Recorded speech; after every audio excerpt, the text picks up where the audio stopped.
It's easier than he is. Oh my goodness. Oh, he is, girl. He's so easy. Oh Let no. me tell you what.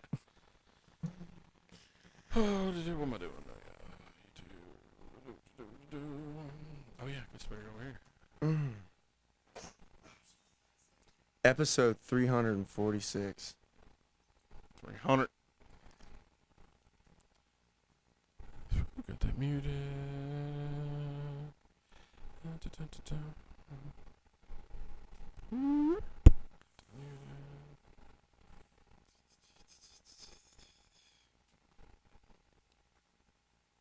Whoa. This is a delay. When did I move my neck like that? Oh, okay. I'm trying to figure out how long the delay It was is. before that nap you just took.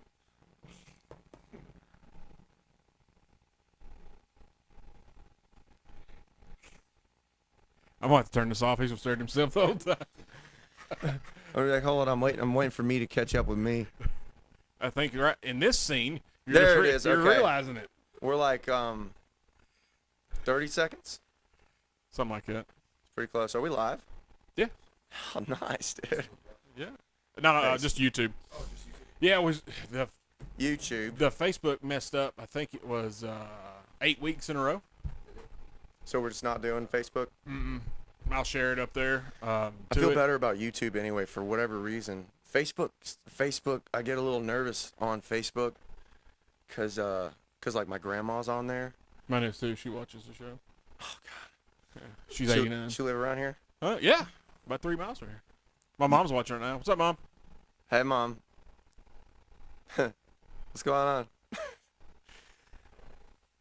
Wait, so you from here? Yeah. Nice. Yeah, we've been here my whole lives. Lives? Yeah. I got 2 or 3. Do you get 2 or 3? Yeah, 2 or 3. What happened?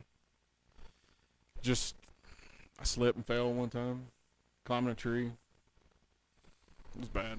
I talked to a dude the other day who said he had died 10 times. I was like, brother.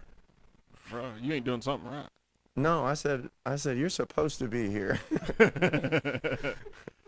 Like, there's no doubt about that. I was like, God's got your back, buddy. Yeah, for sure. You ain't done yet. He's like, he won't take me. He don't want me. He don't want me yet.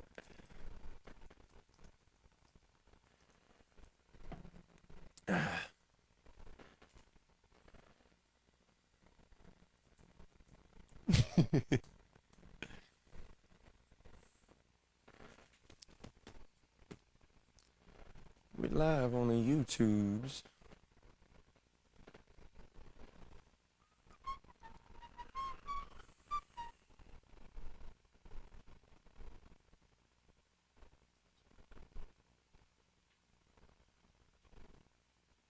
My mom said she's chilling. Mama.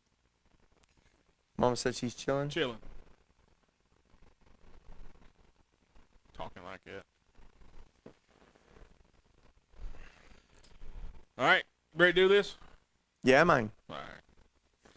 All right, everybody. Welcome to the next episode of the Everyday Joe Show. Your host, the Travis Reed. You might have heard of me before. What? Nope. Nobody's heard of me in this room. Well, there's like one other person here, really. We just met just now. All right, guys. Here we are, episode 346 here, Studio 11. Feels pretty decent in here. Wasn't hot. I had the air conditioners on for a month straight, so it feels good to me, man. I didn't think it was bad. Huh. It's like a sauna in here sometimes. I'm gonna be honest. I pulled up. Yeah. And I looked at the situation and I was like, oh man, I shouldn't have wore a gray shirt. I'm gonna be sweating. I'm gonna be sweating. I'm gonna be sweating. Yeah. Now we got these little 110 ACs just giving it all she's got. Oh yeah, they are. Yeah, them tiny, son. Those are those old school ones. Yeah, it's all fit in a little bitty window. Well, that's all you need. That's all it is. But I had to put a cheater fan in front of that one.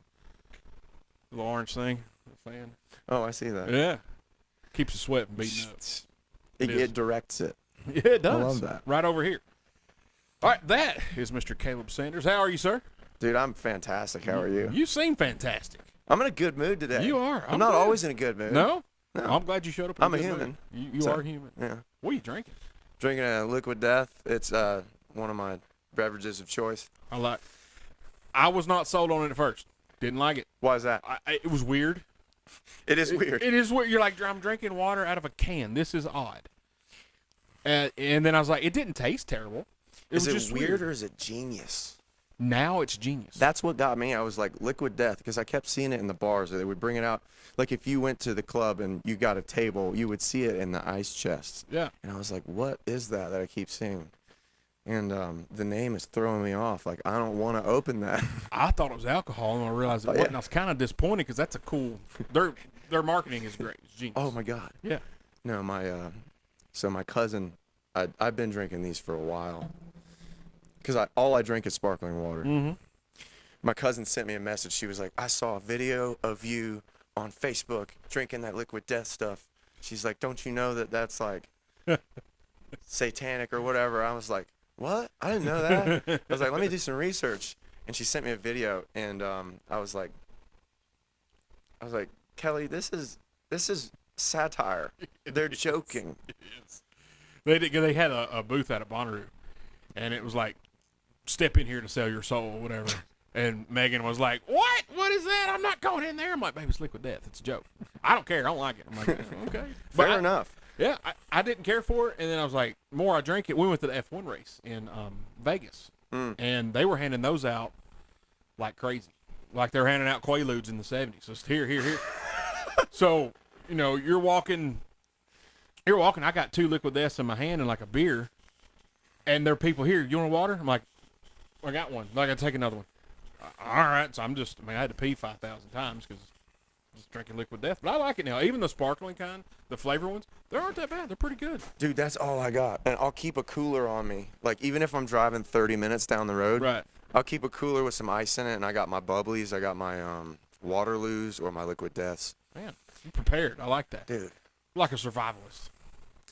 Dude, and I'm getting there. Yeah? I feel like the older I get, like with every few months that pass, I'm like, all right, I need a go bag. Like I got to put a little bit more in there. And then something to start a fire. Yeah. Yeah, I got to, I need to have like some meat. ammo laying around or whatever. Like I just got to be set up. Yeah. I don't know what happens. Ain't no wrong. Put some cash under the mattress kind of thing. I couldn't do that. I'd spend it. Well, I would. Well, I'm drinking non-sponsored beer tonight again. A little bit of the Labatt Blue Light. Oh, you're like my uncle. Yeah? Canadian? Yeah, well, they're northern Michigan, so basically you don't have to go very far. My buddy of mine goes up there about once a year, and he always brings me back like an 18-pack. What part? I have no idea. I just know he's like, hey, I got some presents from you from the Great White North. I'm like, all right, cool. And he shows up at the food truck with an 18-pack of Labatt Blue. I'm like, all right, cool. Brother, northern Michigan is a different type of redneck. I have a buddy that lives somewhere up there, don't know where. They do more four-wheel driving than we do down here. It's quite the mixture because you'll run into the rednecks and you also run into the real hippies. Yeah. And they got the dreadlocks and man, they're hanging out in there. What would you do if you took a redneck from northern Michigan, a redneck from mid-south, and then a redneck from central Florida? That'd be a party. Somebody's getting hurt. I'm telling you, it will go from whatever the dial was on before, whether it be 0 or 1. It's got 12 now, not just 11, but it's got 12. Guaranteed. It's gonna get wild. Somebody's going to the hospital. Yeah. Maybe all 3. Well, I mean, I can speak from experience. growing up around the farm, man, with my uncles there, they came down and started working with us, man, bro, down in Central Florida. Yeah. I was going to ask you, you from Central Florida? Yeah. Well, I was born in Greenville, South Carolina. Okay. And then when I was about 4 or 5, I moved down to Central Florida with my mom. And, Heck yeah. It's nice down there. Nice Dude. and hot. Yeah. And muggy. I mean, I'm pretty used to just being sweaty all the time.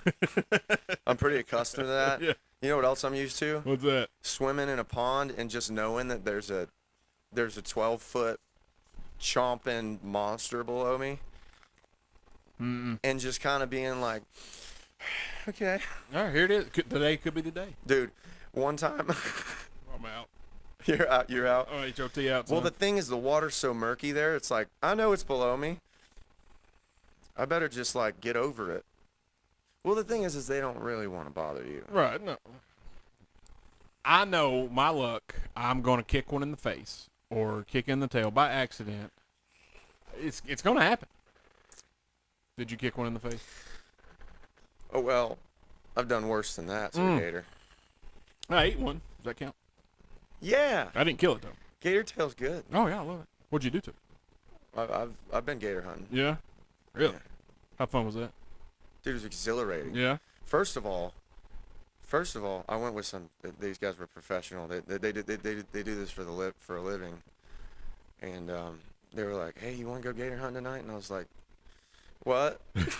I'm like 17. Yeah. I'm like, I don't know what's going on. But of course you're going to go. Yeah, I'm not going to not go. No. Dude, we pull up and they're like, "All right, we're going to be shining at night." And I was like, "Oh, it's the dark. I'm already scared of the dark, man." We pull up, I park the truck, and then we go out and we walk down to the riverbed, right, or the riverside, and they got this boat pulled up, and I'm like, "Brother, that boat is about as long as the gator that we're the John boat." I'm like, "All right." And then like the dudes that, of course, the three dudes that hop on the boat are like, 6'2", 230. Oh yeah. I'm like, "We're gonna tip this thing over, bro." But no, we didn't. That was exhilarating. I bet, man. God, seen it on TV and stuff. I'm out. I'm not doing it. I'll watch it. That's cool. I'll eat Crazy. it. But no, I'm done. And you got to shoot it at a certain spot, right on its head. Is that correct? Yeah. There's a crescent shape on the back of their head. Because their skin is so thick, there's only one spot. Right. And it's that crescent shape on the back of their head. You got to hit them at a 45-degree angle. And they handed me a bang stick. They were like, which was the first time I'd ever heard of a bang stick. Today's the first time I ever heard of a bang stick. All right, so a bang stick is like, it's a stick like maybe 4 feet long. Right. And it's an on-contact shoot. So it's got like the trigger on the front is just a little button that presses down on contact.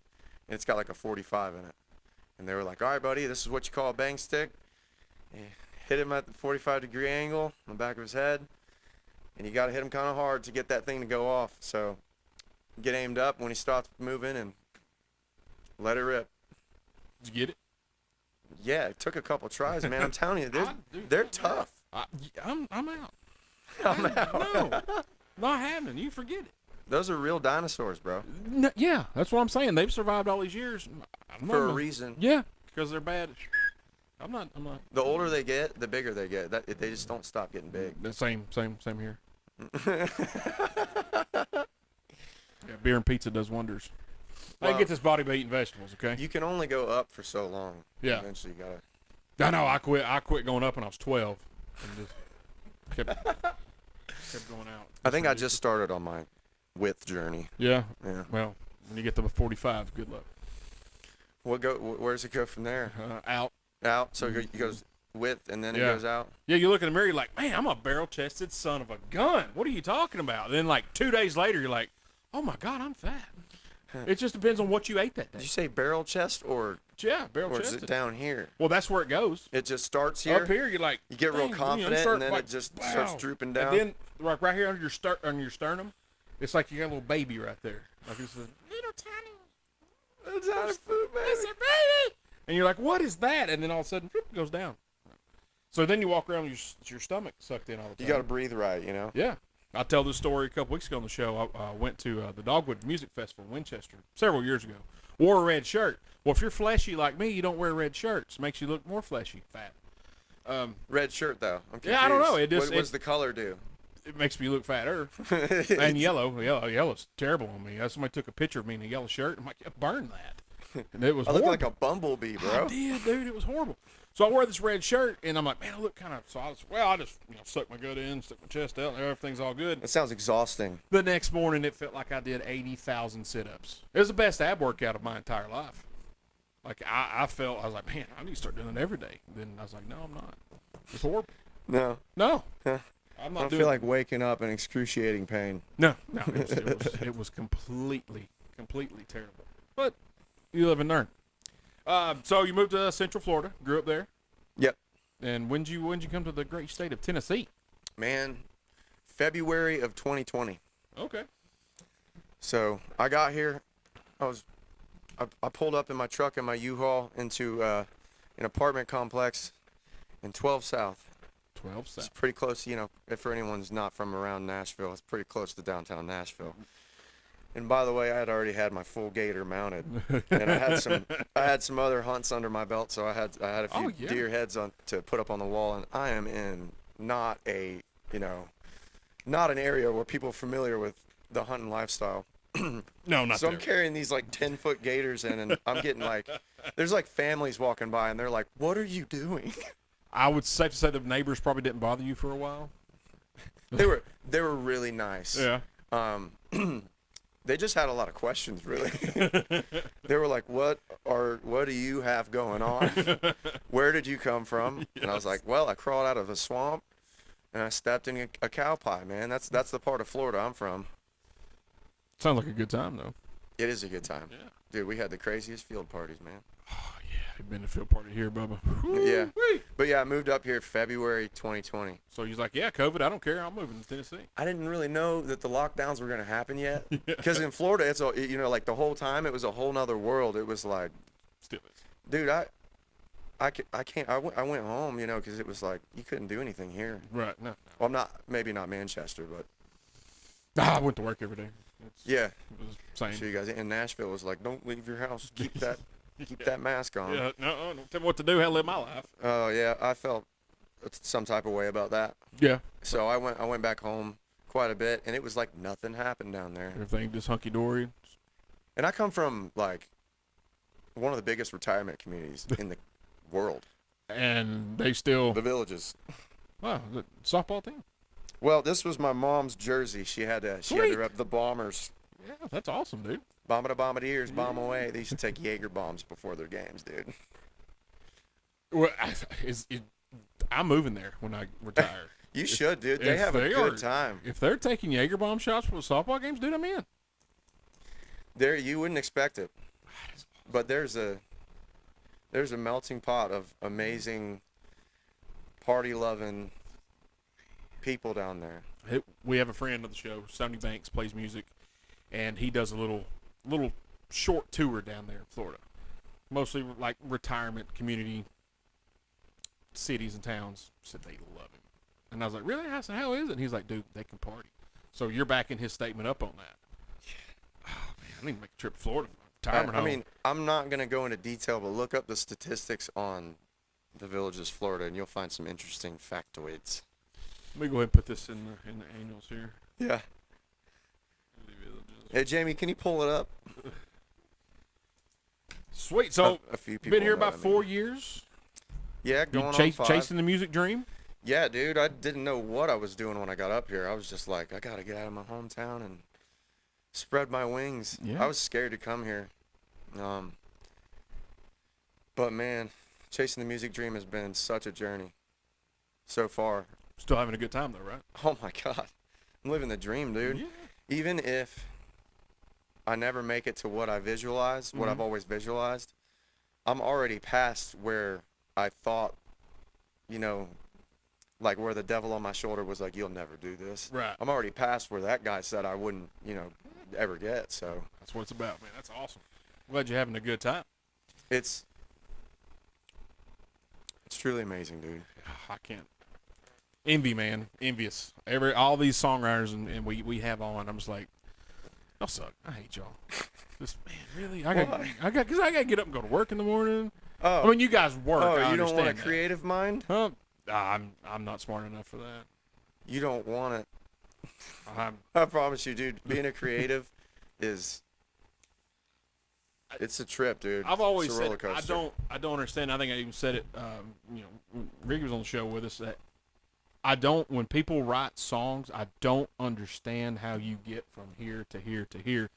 And some people it takes a long time to write a song. Some people write one in 10 minutes. You're like, Yeah. And I'm sure that it's the ones that write in 10 minutes. They have songs that took them 5 days or 2 months or whatever. But just to be able to have the discipline to finish that song that took them 2 months. I got a lot of quit in me. Yeah, we I'm call like, that in the writing community. We call that finitiative. Finitiative. Yeah, because everyone's got initiative. We don't Right. have finitiative. Like, dude, I'll come up with something. You're writing it down. I'll come up with something all day, every day. I can come up with the first 30 seconds of a song, or like a melody to a chorus. I'm Right. more of a melody writer, so I'll hum something cool that sounds cool because I got a feeling. Right. I know when that feeling hits, I got to hit that voice memo button, and yeah, you got to push through, man, because there's a part of you in every song, right, where you feel super uninspired and you're like, the world's ending. I'm never gonna finish this I song. quit. I'm the done. worst ever. Yeah. Well, you know, you're talking about the finitiative. Finish it. Talking about, you know, writing a song. That song you were talking about, the Eagles song, "Take It Easy." Mm-hmm. Stand on a corner in Winslow, Arizona. Such a fine sight to see. You know who started writing that song? I actually don't. Jackson Brown. Really? He got stuck on that line. It's in there. The only reason I know that is in their documentary that was on Netflix. He got stuck on that line, couldn't figure it out. And Glenn Fry's like, "Hey man, can I have that?" Yeah, sure. I can't figure nothing out. You can have it. 15 minutes later, boom, song done. Dude. It's like, wow. You know, of course they were roommates. They lived, you know, he lived in their basement and they were friends. But I was like, it's just crazy how he took something that Jackson Brown been working on forever and just 10 minutes, boom, done. Well, dude, you can get stuck, especially if you're solo writing, you can get really stuck in your head and like fixated on a certain like way that you want it to go. Right. But it's art, dude. It's never going to go the way you want it to go. And the sooner you accept that and just kind of ride whatever wave is happening, Yeah, which it sounds kind of woo-woo, like ride the wave, man. yeah. But it's like, that's the way it is. And the sooner you get out of your own way and let the song do what it needs to do. And Good way to look at it. I like that. Best songwriting, best art form in the world, in my opinion. And to me, it seems like the hardest. I don't know, man. I look up to every form of art for sure. Because it takes another breed. Yeah, that's for sure. All right, guys, we're going to take our first break. We come back. We're going to talk a little bit more with Kaleb Sanders, and hopefully he'll play us a song or 4 or 5. For sure. That's what I'm talking about. You're listening to the Everyday Joe Show, brewed by the Common John Brewing Company here on 93.9 The Duck. Love that. Got to throw it in there. I didn't expect that. I still can't make that noise. I think I learned it by accident. Just close. Just keep doing that. That was the first time I've done it. Yeah. Proud of you. Thanks, man. Good job. I'm still figuring out how to breathe. Yeah. You're doing a fantastic job. Just don't mouth breathe into the microphone. I did that a few times, and I was like, I mouth breathed a few times. Oh, man. You commented? Oh, I got my clock in the way. I didn't see it. Hey, guys. I was fixing to be like, Caleb's so hot. He's so hot. Is that you, by the way, at every show that screams that? No. Who's saying that? I think it's there. No. There's somebody in our crew that at every show is saying it. Definitely not me. Then you step their game up, start throwing some drawers up there at you. No. The ones from Walmart? No, we're not going there. You don't want those. You don't want those big We're on a ones. break. I mean, is anyone listening? my grandma. Ricky's got a nice story to tell. No, there's a reason why I'm back here today. I'll tell you, man, before we got on radio, when we were just doing, just podcast form, and these things would last 4 hours. Really? We'd be so drunk by the end. Like, we were all talking in cursive and stories similar to that. I had to go back and edit stuff out, which I normally didn't do. I just got done, save it, boom, send it to iTunes, whatever. Well, I was editing one night, and then I was playing a game on my phone or something. I had headphones on. It was playing. I said, well, I'll stop it in a minute. Well, this guy wanted to do something on there, so he like rapped or whatever. That's when you get done, hit this button, and it'll stop it. He forgot to hit that button. Well, there was language and topics that need not be spoke of. Oh, no. And I'm so glad that I decided to go back and edit that show because we wouldn't be sitting here right now. It was bad. I was like, and it wasn't me. I was ordering a pizza on my phone. It wasn't you, but, guilty by association. Exactly. My face is on the shirt. Would have been me. Really difficult. By the way, you got some nice shirts in here, bro. Can I wrap you? Yeah, absolutely. Can I buy a shirt? I'll give you one. Oh. What size you wear? Extra large. I think I got extra large. Right. Here somewhere. All right, ready? Whenever you are, I got a, hold on 1 second. Yeah, I got a burp.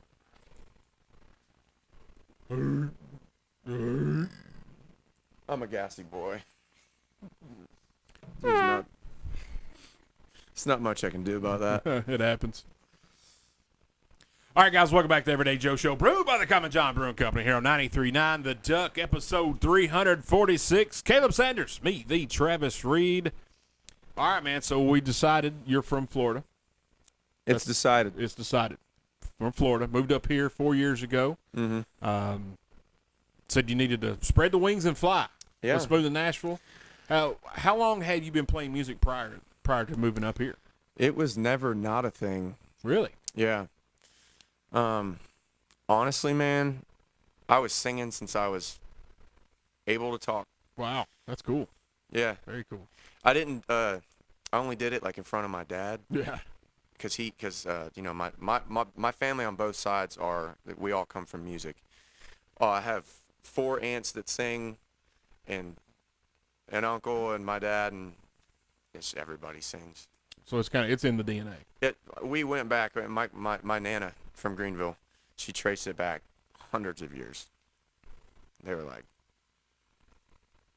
somehow, some way involved in music, whether it was making violins or playing the drums in the back of the war, Right. whatever war it was, I don't know. Probably like 1812 or... I have no idea. I don't even know Yeah. if it was in the United States. It could have been anywhere. Could have been in Ireland. Could have been. Well, that's pretty neat they went back that far and your music's been in your family. We're obsessed, It sounds like it. dude. And I didn't really I fought it. Cause I was just like, oh man, I'll never amount to anything if I do that. And I'll just I didn't have the highest self-esteem growing up. Right. For whatever reason, I just didn't, you know? So that was kind of my mindset on that. I was like, I'm not going to do that. I'm not going to do that. I'll never get anywhere. Everyone's going to, nobody's going to like me. They're going to make fun of me. And then eventually I was like, I don't want to do anything else. Like I've tried everything. I've been on the farm. I tried to go to college. I've done construction. Well, everything that I knew of. Everything that I kind of knew the basics of how to Right. do. And then anything else, I was just like, I can't stand another second of this. I can't be at this desk anymore. Right. Too antsy, man. Yeah, I just want to make noise. I got kicked out of class, man. I was always making noise. Yeah, well, So I just gave into it and started singing. heck yeah. First time I sang in front of people was probably 8 years ago. Really? Yeah. Like, how old are you, if you don't mind me asking? I'm 28. 28? Okay. Yeah, I was about 20. Yeah, man, it took me a while to pick it up. When'd you write your first song? This is a funny story, bro. Yeah. All right, let's do it. So I wrote a lot of unfinished stuff. I knew a whole lot about the initiative. Yeah. I wrote a lot of unfinished stuff by myself, before I moved here. And when I first moved here, I got with my buddy Bryce Malden, he's from near my hometown. And I knew him before I moved up. He introduced me to a bunch of people. But me and him sat down one day, and I was like, man, I really want to write a song. And I was shaking. I was so scared to write a song with him because I knew that he was just so far ahead of me. Right. We wrote a song, and I was like, oh my God, this is good. And it was the only song that I was ever really proud of. And I was like, I'm going to go get this demoed, bro. I'm going to blast it. And I was so proud of it. And COVID hit, the lockdowns. No, that's okay. Okay. The story goes somewhere kind of cool. All right. COVID hit the lockdowns, and so all these big artists were in town. And I ended up hanging out with Michael Ray at Kid Rock's house. It was just me, him, and Kid Rock, and it's so Bobby? cool. Yeah, Hanging out with Bobby. Bob. Dude, he was speaking of Labatt's. Yeah. He's he reminded me of my uncles, dude, because he's a Michigan guy. Yeah. But Michael was showing him some unreleased stuff, and he was like, "Man, Michael, this is sick, dude. Nice." And then he turned to me and he's like, "Kaleb, what you got? I know you're into music, right?" And I was like, "Yeah, I'm pretty new here. I got one song though." And I played it for him, and I won't use the language he used, but dude, we got halfway through the song and he was like, "Man, turn this crap off, man." He's like, "This ain't gonna cut it." I was on the inside. I was like, I'm broken. you know, I was like, I'm hurting. But on I'm the, hurting, but on the Linda. outside, I was like, dude, I really respect your honesty. It's great. I was like holding it in, bro. And Oh. what a unique situation, though. Yeah. And that lit a fire in me that I couldn't put out, because I was already like, I want to do this, and I'm so scared. But like, then I was like, I wasn't even scared anymore. I was like, man, I got to prove him wrong. There you go. There you go. The motivation. So I started writing a bunch There you go. and finishing the stuff. That's good. That's all it took. I know you asked me a simple question. I just went on a tangent. I'm pretty good at that. That's what we do. Okay, That's what we do. fair enough. Yeah. You see, my notes are that much. I don't write notes much. I just kind of have a thing. I noticed that your bookmarker, what do you call that? The paperweight. No, I wasn't going to call that a paperweight. I was going to call that like a bookmarker. It's Yeah. a rock. Yeah. It says Earth on it. Oh, man, sometimes you got to get grounded. Yeah. Well, Tooth. It's got a seashell on it. What's the story on that? Tooth, that's normally on the show. He's our music expert. He loves space, and his uncle or grandpa, excuse me, developed the first pictures from space or from the moon landing, excuse me. And so he's like, moon landing's real, moon landing's real. And when somebody says the Earth's flat, he loses his mind. So Bull's cousin, he's from Michigan. He comes down once a month or so, and he listens. And he was listening to Tooth go on about how people that think the world is round or stupid, and or think it's flat or stupid. So Willie shows up right in the middle of the show with this rock and writes Earth on it, drops it in the middle of the table, and just walks out and leaves. And Tooth is, you can see the blood pressure just. He's like, oh my God, the Earth is round. And so we don't have the heart to throw it away.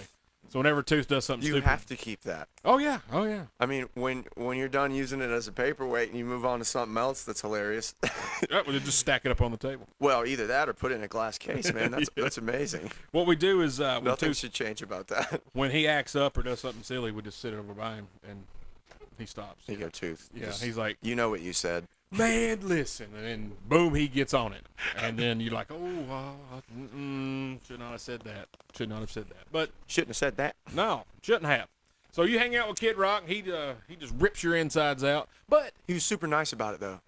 After he bluntly spoke, right, he was like, man, you gotta, like, and he gave me the rundown. He was like, nobody knows what, he's like, what, because Michael was like, what does it take to get to the next level? And he was like, nobody knows what it is, but it is something, and you can tell when it's around. And it was just like, I was like, I understand that in a weird way. Like, yeah, you can tell when somebody's got it right, or somebody doesn't. yeah, that's for sure. And I was like, I got that. I got I Let me it. prove it to you. And I was like, I'm gonna go to the drawing board and I'm gonna stay there until I got something that I'm like, no doubts about. Yeah, well, you're doing all right now. I've got a lot of listeners. Working on it, dude. Yeah, Yeah. I saw the numbers. Yeah, that's pretty impressive, man. So then that's good though that you have somebody of, and say what you want about Kid Rock. Kid Rock's an entertainer. Okay, he's been an He's entertainer such a great entertainer. for 25, 30 years. Yeah. And to me, he's just as relevant now as he was back when Ball with a Ball came out. Even before then, when he was Bow doing with a small. bow with a bow. I was like, I saw that in concert. you did? Yeah, I actually saw him in Michigan, in concert, at Silverdome, When? December 31st, 1999. Oh yeah, that was the time to do it. Yeah, man. right. The night before the millennium, we flew up to Detroit, slept in the airport because we were too broke to get a hotel room, and first place we went was the Jose Cuervo restaurant. Bad idea. Tequila for breakfast. It's not too bad, but it's kind of weird. I've been there. Drove to the Silverdome. We're pounding beers between then as well. Get there, it's Seven Dust, Ted Nugent, Kid Rock, and Metallica. And Ted Nugent comes out riding a white Buffalo on stage with 55,000 people. A real. Yeah, and he shoots bow and arrows that were lit up, like on fire, shooting into a target. And I'm like, we're dying tonight. The millennium's happening. Ted Nugent's going to kill us for this even. Y2K. Yeah. Oh, yeah. And when they did the countdown, Metallica thought it'd be funny. Let's turn all these lights off. And I was like, and it's because they got me once before in '97. Went to Memphis. Kind of nervous anyway. I was 19. Went to Memphis, watched a concert. It was Corrosion Conformity opened up for them. We're in the Pyramid, and during King Nothing, they had these lights on arms that would go up and down. And during King Nothing, one of them, when the breakdown hit, boom, one of them, and I was like, oh, that's not good. That sucks. So during Enter Sandman, right with the da-na-na-na-na, boom, when that boom happened, some dude catches on fire. He's running around like crazy. A guy falls from the spotlight thing, and I'm just telling my buddies, hey, man, we got to go. We need to go. We need to go. We need to go. I'm scared to death. I'm like, I'm going to die at the Pyramid in Memphis, Tennessee. And then, all hell breaks loose. I'm like, dude, this is, oh, my God. I'm 4 hours away from home. I'm barely an adult. I don't know what I'm doing. I got to pee. I don't know what's happening. It was just part of the show. It was? I didn't know it until I saw him in Nashville. Like, I don't know, 6 months later, I saw the same show in Nashville, and they did the same thing, and I was like, you dirty son of a gun. You didn't know, they didn't, tell you afterwards? No, they come back out. Like, thanks for hanging out. Put some drop lights up, plugged in some little bitty amps, and played, a few more songs, and I'm like, oh, okay, well, their stuff's messed up. They're giving us our money's worth. This is awesome. No, they tricked me, and that's not cool. So you just thought the show must go on, Yeah, and these guys were just backstage behind the curtain freaking out? Yeah, like, oh, man, these guys right here, this is awesome. And I'm up here, screaming like a little girl because I didn't know what was going on. I was a young, impressionable young man at the time, and I was sober. I didn't have anything to drink that day. So, of all the ways to die in Memphis, Tennessee, that's not what you would expect, that's probably. not on my bingo card. Not for that day. But anyway. But yeah, Kid Rock is so relevant, and for him to give you that, and to be honest with you, not lie to you, and that's what I appreciate, because a lot of people in Nashville, especially when you first get here, they're like, they'll kind of do the nice smile, and it's like, it's good, man, keep it up. Yeah. And really on the inside, they're like, that was awful. Right. And as every artist has to deal with, you don't just start out awesome at anything. Whereas anybody at anything. True. It's not like Michael Jordan picked up the basketball and was just good. Yeah. I mean, he just got obsessed with it, and he put in the work. There you go. So you got obsessed. I got obsessed, man. Put in the work. I've been obsessed. That's good, man. Even before anyone heard me sing, dude, I couldn't wait to get in my truck where nobody else was and just crank some Jason Aldean and sing along. Man. Well, I used to wear some Dirt Road out, man. Yeah. Yeah. I wouldn't listen to country, and I listened to that one. I sing crap out of it. Whatever it was, dude. Terrible. It was horrible. Oh, it doesn't matter. Everyone needs some dirt road therapy. Yeah. You get out in the middle of nowhere, park whatever you're driving, and just sing your heart out. I don't care if you're an artist or not. Everyone needs that. Yeah. I will sing whether you want me to or not. Especially if I've had a few drinks. Hey, I'm singing. I'm sorry. Like when I have artists on and they, it's like a cover band, and they play covers. And I'm like, "What are you playing?" They'll tell me, like, "I'm going to sing," and then the producer, who's usually here but he's not, he'll just mute my mic. I don't care. I'll sing louder. You will hear me. I want you to pick me up from the. Yeah, I got you. I got your back, man. So speaking of singing and playing. There's a guitar right beside you. There sure is. Yeah, man, what we got? Dude, all kinds of stuff. We got happy, we got sad. Well, it's mostly sad. Yeah. We got upbeat sad, we got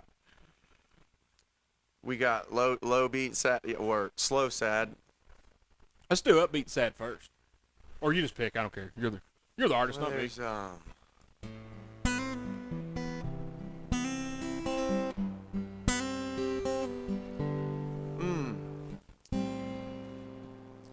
I would say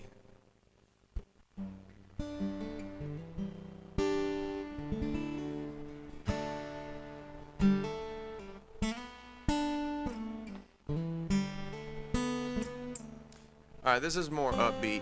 I don't think it's sad. So I wrote this song. I wrote this song with Jordan Fletcher and Ian Christian over at Seagale Music. Great guys. They're both Florida boys too. Okay. Florida man. Florida man. Damn. You are Florida man. Son of a gun. And we clicked immediately, and we just had a great time. And at the time I had an ex that would call me up every time she got drunk, and I was not mad about it. You know what I mean? It was one of those. It was fine. It's fine. That's It's all right. good. Everything's fine.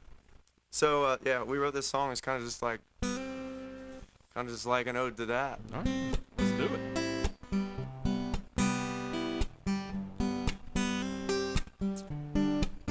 It must be last call, 'cause I'm always your first.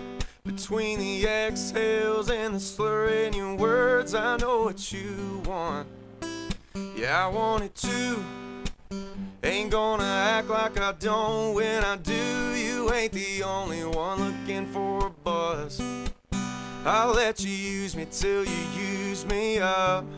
'Cause you only call me when you're smoking, only smoke when you're drinking, only drink when you're stuck in the past. The only way to ease the lonesome when your broken heart is jonesing is to light me up and take a drag. Yeah, even though I know you're just a cowboy killer and you're gonna throw me out with the filter. If you're needing something wrapped around your finger, burning in your hands, call me when you're smoking and I'll be your Marlboro man.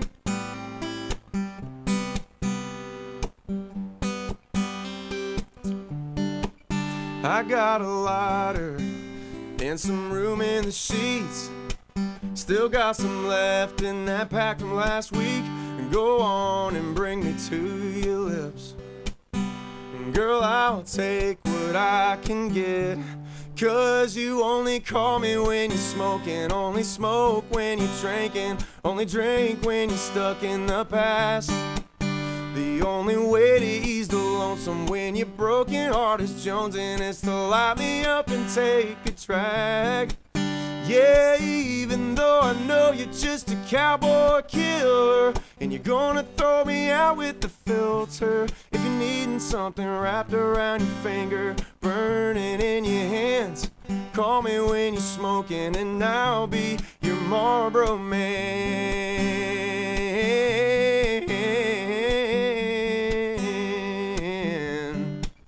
I'll be your nicotine if it keeps you coming back. Girl, there's way worse habits to have. You only call me when you're smoking, only smoke when you're drinking, only drink when you're stuck in the past. The only way to ease the lonesome when your broken heart is jonesing is to light me up and take a drag. Yeah, even though I know you're just a cowboy killer and you're gonna throw me out with the filter. If you're needing something wrapped around your finger, burning in your hands, call me when you're smoking and I'll be your Marlboro man. I'll be your Marlboro man. I'll be your Marlboro man.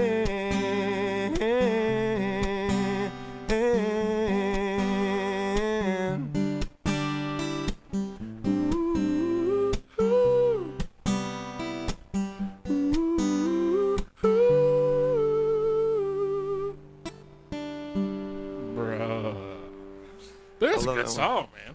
You played, you were warming up earlier. You played that one. I was like, man, that's pretty cool. I'll be your Marlboro man. I'll be your Marlboro man, baby. Dude, I like it. Dude, we love playing with words in the writing room. And at first I was like, because Jordan was like, yeah, we gotta make it like about Marlboro man. I was like, he came up with the idea, and I was like, dude, my generation doesn't really smoke cigarettes. Yeah. Like, we're all on the vapes and the Zens and whatever. And he was like, you trust me on this? It does not matter. That this is a catchy song. Yeah, it definitely is. Is that one on Spotify? Yeah, that one's on Spotify. Okay. That was released last month, actually. Seems like I've heard, because when you played earlier, I was like, that's a cool song. Well, yeah, it sounds familiar. And then you're playing, I'm like, I know I've heard that some, and I don't know where. I mean, listen on Spotify. That means we're doing our job right. I hit shuffle sometimes and just plays this way and the other. I haven't, I typically don't. Sometimes I will listen to artists that come on before. A lot of times I want to hear it for the first time when you're playing it. Oh, that's awesome. Yeah, so that way I get, that. I can have a reaction to it. I'm not, but that I've heard that song somewhere. I don't know where. Megan may have played it. I don't know, but I heard it somewhere. Righteous, Yeah, dude. it was good, man. I love that. Yeah, that's out everywhere. Put it out last month. Heck yeah. Really proud of that one. Yeah, you should be. That was Thanks, bro. fantastic. All right, guys, we're going to take another break. We come back, got more Kaleb Sanders, and we'll probably talk him into playing some more songs. I think he will. You don't have to twist my arm that hard. That's right. He's going to do it. You're listening to the Everyday Joe Show, brewed by the Common John Brewing Company here on 93.9 The Duck. All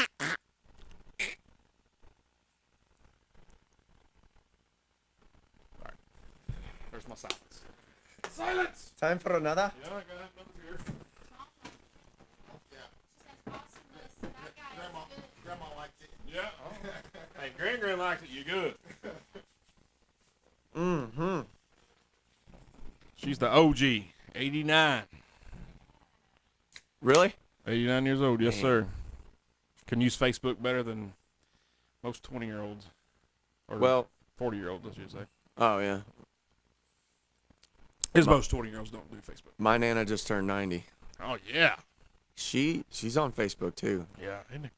I wouldn't be surprised if she navigated her way to this somehow. I didn't even, tell anybody in my family that I was coming on here. We'll be on the Duck Saturday night from 8 to 10. And then the week after, if you get the Duck app, the 939 The Duck app, you can listen to it on their, just go to the homepage, go to podcast, and it pops right up. You listen to it for the whole entire week. Sick. Yeah. How am I doing so far, man? Doing This is great, This is my man. first podcast. Yeah, it's great. Doing better than most of us do. Really? Yeah, you want my job? Wait, what? I'm- You say you? Yeah. No. Yeah. That's why I got to drink to do this. I thought you said, yeah, I wish I could join you. No, I really don't. I really don't. All right, here we go. All right, guys, welcome back to Everyday Joe Show, brewed by the Common John Brewing Company here on 93.9 The Duck, episode 346. Kaleb Sanders, me, the Travis Reed. You just killed us with that song. What's the name of that song? Marlboro Man. Marlboro Man. I didn't want to assume that was the name of it, but I like the title. Yeah, Like that was great. That was great. I appreciate it, dude. Yeah, man. So that's out on Spotify to come out. You said last month. Yeah, it came out last month. I believe beginning of June. But yeah, dude, that was the first of our summer release strategy. Me and the team, I've assembled quite the team so far, so it's been super cool, man. How many more songs you gonna release throughout the year? That might change. Yeah. I got a lot, dude. Yeah. I got a lot. And I'm like, man, I'm tired of sitting on these. Like, I want everyone to hear this. Just release one every week. Well, we were going to do every 3 weeks. Yeah. And we were like, all right, we'll do this until something snags and, like, we need to, like, restructure our strategy. And Marlboro Man was the first one of the thing. And, like, it didn't take a few weeks. We were getting phone calls from people we never expected. And we were like, all right, maybe we'll just let these soak in and, like, you know, we'll Ride it. we'll ride it and, like, give it a little bit more loving. Right. I don't want to, like, put out more stuff and, like, I don't want to, like, put it on the back burner. Yeah. Yeah, Just do like, what was it? drown it out, I guess. Like Def Leppard. I guess like was it Hysteria they released?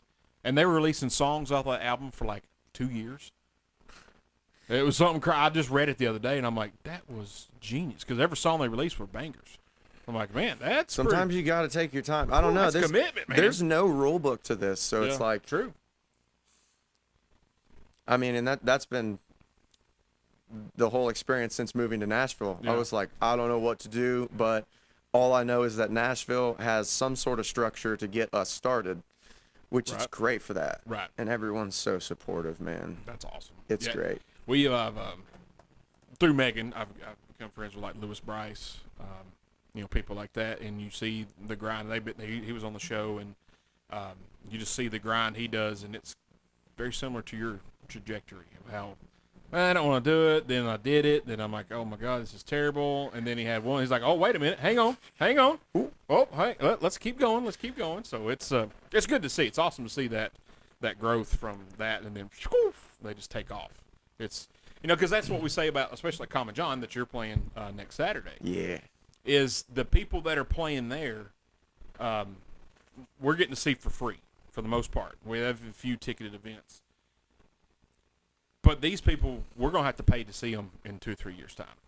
You know, like Tony Logue plays there, and he's has tour all the time. John Salloway, Lewis has played there. Jed Harrelson. You're gonna have to start paying to see these people play. We get to see them for free, you know. So people need to go there and watch it and say, hey, you know, I seen Kaleb Sanders come and John. You know, 2 years ago. Now I'm paying, you know, $45 ticket to see him at, you know, Ascend or whatever. Because that's how it happens. And it's crazy. Like a lot of people, like, I don't know what it is, but like, they don't jump on something that's, even when they recognize that like there's someone that has a lot of talent, they don't really like jump on board and like support like crazy until they actually have a buzz. Yeah. And it's like, dude, how do you think the buzz got there? Right. And that, I think that's what you'll see. People got to jump on board and help. You know? Exactly. That's the best form of advertising is sharing your Spotify page, sharing your, you know, if you have YouTube, whatever pages you got. Word of mouth is it's best. Great. I mean, if you enjoy somebody, help them out, share. Right. And I think you'll see that at Common John because they even the customers there, they want to hear the originals. I love that. You know, I mean, hey, they had an AC/DC tribute band there last Friday night. Killed it. I mean, it was fantastic. Sold out show. Couldn't have poured another person in that place. And that's what they are, and it's great. And they had a band a couple weeks ago, Fat Tuesday. Michael Childress is from Manchester. They play covers, just rock and roll band, and it was free show. Seriously, you couldn't have poured another person on that turf. But when we get the you know, the locals, the singer songwriters playing the originals, and they'll ask, they'll say, hey, you guys want to hear some originals? And you people, I mean, hooping and hollering, you want to hear some covers? You might hear like a clap or two. They want to. I mean, seriously, they want to hear the originals because that's how the owners and myself and Tooth. That's how we find a lot of the music we listen to. It is by hearing the original. Oh, dude, that sounds great. Let me see what else he's got, and then you go start listening. Like, oh my God, that song is fire. Oh, that song's a banger. That's how you do it, and that's where you get the subscribers to your Spotify page coming to watch you play. And that's what I like about the venue at Common John is they want to sing what you got. They want to hear it. I I love venues like that because you don't come across them very often. I wish there was more. You know, a lot of venues are like they don't really come to listen to the music. They come to listen to music, but they want to hear stuff that they know. Yep. And they want to just, you know, drink and talk to their friends, which is fine. But like, I love places like the Listening Room and this room's cool. I can't wait to experience the Common John. What's that one Megan takes me to? Oh, yeah, I'm not even going to try to remember it. But there's one like that. God. They got really good chicken tenders. I'd never that one down. Commodore Grill? No. Row? It's like a black building. Got like a wrought iron gate in front of it. Kind of like neighborhood. Anyway. That place, went there, it was a writer's round one night. We didn't know. We just went over there and like, oh, dude, we were. Bobby's Idle Hour? No, they don't serve food there. No. I don't know. We were kind of, when she gets here, I'll ask. It's going to drive me nuts. But we were already boogered up when we got there. And we realized it was, you know, like a writer's round that night. We're like, no, well, guess we're staying here for the rest of the night. Dude, I had a blast. Because that's the cool thing about, for me, because I see all the stuff at Common John, you know, the original singer-songwriters. When I go to Nashville, I really don't. I don't get to go to a lot of those places. It's Broadway, and, you know, you go by this bar, and this band's playing this song. You walk 30 feet, and the band in there is playing the exact same song. Yeah, like, it's not uncommon to walk down Broadway and hear the same song at every different window. And that's fine. That's what it's for. It's a different beast. That's that's for the tourists, though. Yeah, exactly. Yeah. And there's a place for that. And most of them, hey, those guys are really good musicians. They're great. You know, they're all great. Otherwise, they wouldn't be up there. Right. For sure. But I want to hear the original stuff. I've heard that song before. You know, if I want to hear that song, I'll go watch the band who wrote it. I'll go watch them play the song. But I really enjoy the original stuff. I want to see, and it's cool to hear, like, where was your headspace when you wrote that song? Because, you know, dive into it to figure out, you know, like you told the story of why you wrote the Marlboro Man. You know, that's pretty. It's a pretty happy headspace. It wasn't anything bad inherently. So. Man, it's good. So growing up, who were your influences in music? Dude, it's everywhere. Yeah, it's everywhere. Smorgasbord, if you will. Smorgasbord. I would say that's one of my first CDs was "Room for Squares" by John Mayer. Really? I have it. John Mayer's a huge influence for me. The dude can kill a guitar, man. Holy cow. He's insane. He's insanely good. Yeah. But yeah, I mean, I've watched him. I would say studied, like obsessively studied all these artists. So like John Mayer, Matchbox 20, Yeah. Three Doors Down, dude. Um, I'm not ashamed to say it. Nickelback. I almost wore that shirt You know how tonight. many people? You know how many people just? I don't understand it. I'm like, why are you guys hating on Nickelback? They almost catch hands. I will tell you, I'll catch a charge Yeah. with somebody talking smack. Don't on mess with Nickelback. Chad Kroger, baby. No, dude. Come on. I have a shirt that says Nickelback, fan or liar. You know, that's. And, what'd they ever do to anybody? Nothing, everybody to hate dude. They just wrote awesome songs, You ever seen and them you live? guys are just mad about it. You ever seen them live? I unfortunately haven't. Dude, it's one of the best concerts. They have a good. That's a rock and roll band. Dude, they get in there. Yeah, and Chad Kroger, dude, can wear a guitar out. I mean, completely wear it out. And People probably don't know that about him. no, if you Like watch if they it, haven't been to his show. no, you got to. The energy is insane. They cover "Sad But True" by Metallica, and it's heavy, crunchy. You're just like, God dang! And then they did Four Horsemen off of their Metallica's very first album, which is not a very easy song to play. And I was blown away. I'm like, oh my God! But Tooth, Man. his song is kind of like he's all over the place, but he loves Nickelback. He Yeah. says they put on one of the best top 5 he's ever seen. So Nickelback, Matchbox 20. Yeah. Man, everywhere, really. I mean, I've spent a lot of time listening to Incubus, Vertical Horizon, which not many people know of them, but they were one of my favorites. And then Tonic, actually. Wow. Yeah. Really? And then, dude, like Drake, Yeah. and T-Pain, Akon. T-Pain at Bonnaroo this year was amazing. You know what? Nobody gave him the credit for his real ability to sing until he did like the Tiny Desk show. I didn't know he could do that. Dude, you It's- can't auto-tune sing good if you can't really sing good He's good. most of the time. Right. Unless somebody really, I don't know, the things you can do on computers these days is pretty crazy. It is. I've is. seen my producer move some stuff around where I like really messed up like, Yeah. while we were making a song, and I'm like, oh, this What'd you is do? this is more in depth than Photoshop, brother. Photoshop for your voice. But yeah, I mean, dude, influences from everywhere, and then like hip hop, R&B. I love Post Malone. I love Morgan Wallen. I love Jason Aldean is one of my favorite artists of Yeah. all time. I like a lot of his songs, and I'm a metal guy, but I like Jason Aldean. But he brought the rock to the country. Oh yeah. He brought, and he's especially his first 3 projects. I just, man, really gravitated towards them. And it got me through a lot when I was like, when I dropped out of college and was like, I'm doing music. And I moved back home and started working on the farm, and I was kind of by myself a lot, driving a tractor around all day. Yeah. And I would just plug into the aux cord. And Big green tractor. sometimes it was a big green John Deere, Okay. but most of the times it was a big orange Kubota. Mm. But I'd have a batwing mower on the back, and I was just mowing, making sure everything's all right. Sometimes we had to turn the fields over. We had a cool little setup down there in Was it- Central Florida. Was it air conditioning? It was air conditioned. I was very lucky. Oh, thank God. Oh man, it He is. was about to make me tired. The humidity is 100% down there. 100%. Yeah, no doubt. Yeah. Yeah. Your stuff, man. Incubus, like you sound somebody that's my age. Because that was all in my wheelhouse. I listened man. to what my parents had as CDs. Like. I mean, obviously, I finally got my own little CD player, and I had my little headphones. Yeah. Bro. And I would Discman. sit there like wherever we were, and I'd be like, "Don't mess with me. I'm listening to my music." There's a picture of me. I can pull it up later. Just listen to the music. That's what my kid. I could not be bothered.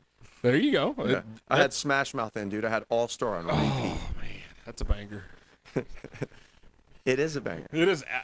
My daughter, she's 18 now, but she was like 6. She carried on, had a little boom box, she's walking around. I'm like, Hope, what song are you listening to? Oh, listen to Rebel Rebel by David Bowie. I'm like, What? you're 6. She comes back in. I'm like, she goes outside and plays, come back in. What are you listening to now? Oh, Frank Sinatra. Bro, that's crazy. And then the next song is Waylon Jennings. The next song's Metallica, then Megadeth. And, That's what's cool about music is you never know. It doesn't matter what era or like what genre. But for me anyway, I can fall in love with any era, any genre, because I try to put myself in like that population's headspace and just go, like, people thought this was really cool. Yeah. Why? And it's like, dude, I can listen to like, I often listen to, you know, music from across the world, like other languages, and you know, whether it's a Spanish speaking language, or I'll sometimes jump on, and if I'm like really stressed out and I'm driving, I'll put on some like Indian stuff. Yeah. Yeah. I listen to the didgeridoos and the sitars. The didgeridoos. Have you listened to the band called The Who? The Who? The HU. They're from Mongolia. Maybe. I'm not pretty heavy stuff. Sure. Pretty heavy stuff. Like it in the way I guess their language is, and the way they come across and they sing it. It's kind of scary. Oh really? But I dig it. Oh yeah, it's awesome. I mean, they got to follow up Genghis Khan. Like, you can't get more hardcore than that. You're right. I think one of these this is his kid. I think. It's like definitely his kid. Yeah. Oh, for sure. Yeah. The guy was a maniac. Yes. So, but yeah, check them out. The Who. HU. I'll check them out. It's pretty crazy. And for me, like I was just down one road of music. When I was a kid, it was country. Then like the early '90s, gangster rap. NWA and Snoop and Dre. Dude, I've gone down the rabbit hole with those too. Those are great. Good stuff, dude. And then the real stuff. I just like it when it's real, authentic emotion. Yeah, like when Ice Cube did the No Vaseline. It was kind of a dig song at NWA when they kind of broke up. Yeah. That was pretty hardcore, and I was like, "That's real. That's real emotion." Hit 'em up. When Tupac did the Get Back song to Biggie, and I was like, "Whoa, man, that's hardcore." So it's fun. It was real emotion. It was serious. Yes. They were very genuine. This was serious. This was a very serial thing It really to talk was. about. It was. All right, so let's grab that handy dandy guitar. Oh, I got you. Let's bust out another one. All right. I'm excited. I can do that. What vibe are we looking for now? You pick. Hard to pick. Released or unreleased? Ooh.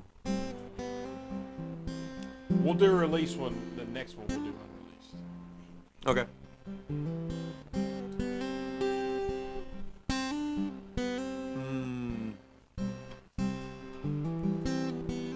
Let's see.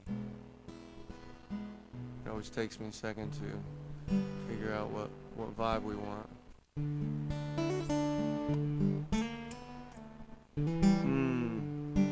Okay. I think I know.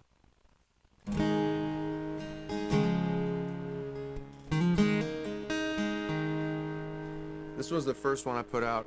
I actually didn't write this one. My roommate at the time wrote it, and I was just like, he was going through some stuff, and it was real, like we were just talking about. Right. Like I was like, dude, that's real. And when I heard it, I immediately was like, who's cutting that? Are you cutting it? Are they? And he's like, no, we were just gonna like pitch it around. And I was like, can I cut it? Can I cut it? Can I cut it? Can I cut it? I bothered them for like 2 months. I fell in love with it. Yeah, and eventually they were like, okay, you can cut it. And that was the first song I put out. If you'll shut up, you can put it out. Yeah. So this one's called Couple Beers From Now.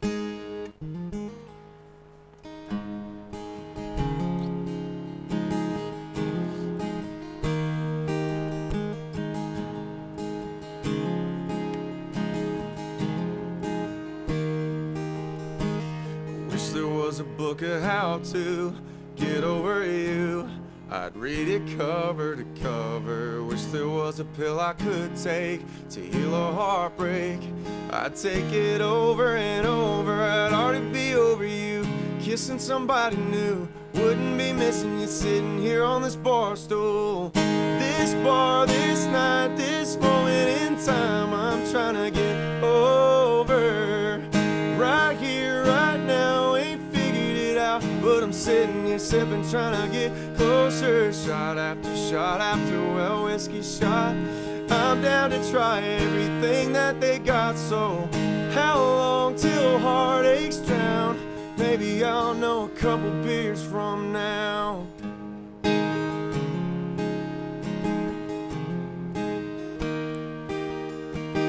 Why does everything that I touch remind me of us and turn into blowing dust off a bottle? I'm tired of trying to fix it with something new. I'll just keep sitting here doing what I know how to do.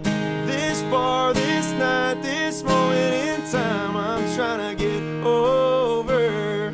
Right here, right now, ain't figured it out, but I'm sitting here sipping, trying to get closer. Shot after well, whiskey shot. I'm down to try everything that they got. So how long till heartaches drown? Maybe I'll know a couple beers from now. Maybe I'll know. Maybe I'll know a couple beers from. Maybe I'll know a couple beers from now. Well, I'll keep thinking about how you ain't around till they shut this bar down. This bar, this night, this moment in time, I'm trying to get over. Right here, right now, ain't figured it out, but I'm sitting here sipping, trying to get closer. Shot after well, whiskey shot. I'm down to try everything that they got. So how long till heartaches drown? Maybe I'll know a couple beers from now.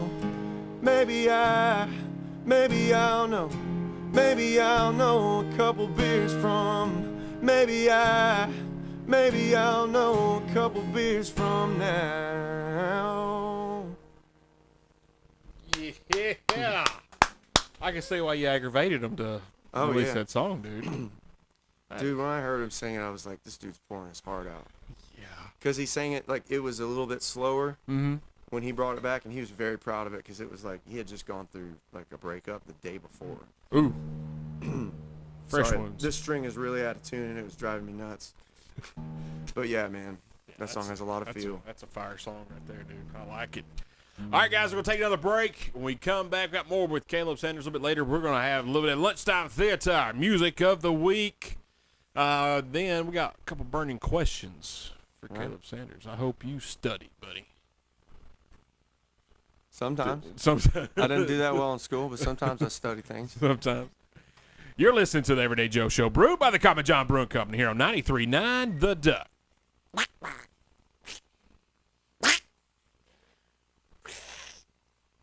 I'll work on it. Get the abs. All right, perfect time to tune. Yeah, absolutely. You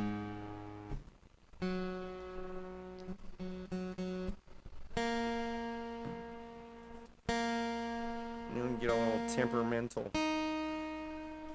Just throw it. No, don't do that. Sometimes that's the best answer. Just break it. Yeah, just break it, man. It doesn't work anyway. Doesn't matter. Stay in there. All right.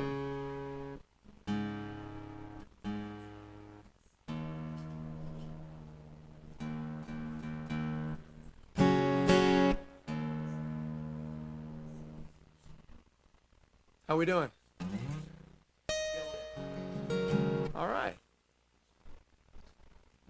Oh, like you want to do karate in the garage? I got a drum set up there, but don't teabag. It's way back in the back. You have to catch up getting to it. There's a chip missing from one of my drumsticks. Did you touch my drumstick?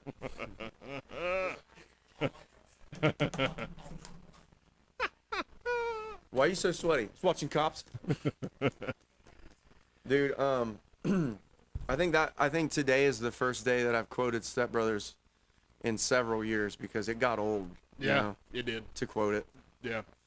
Not a big, Last time I heard that, I laughed so hard I fell off my dinosaur.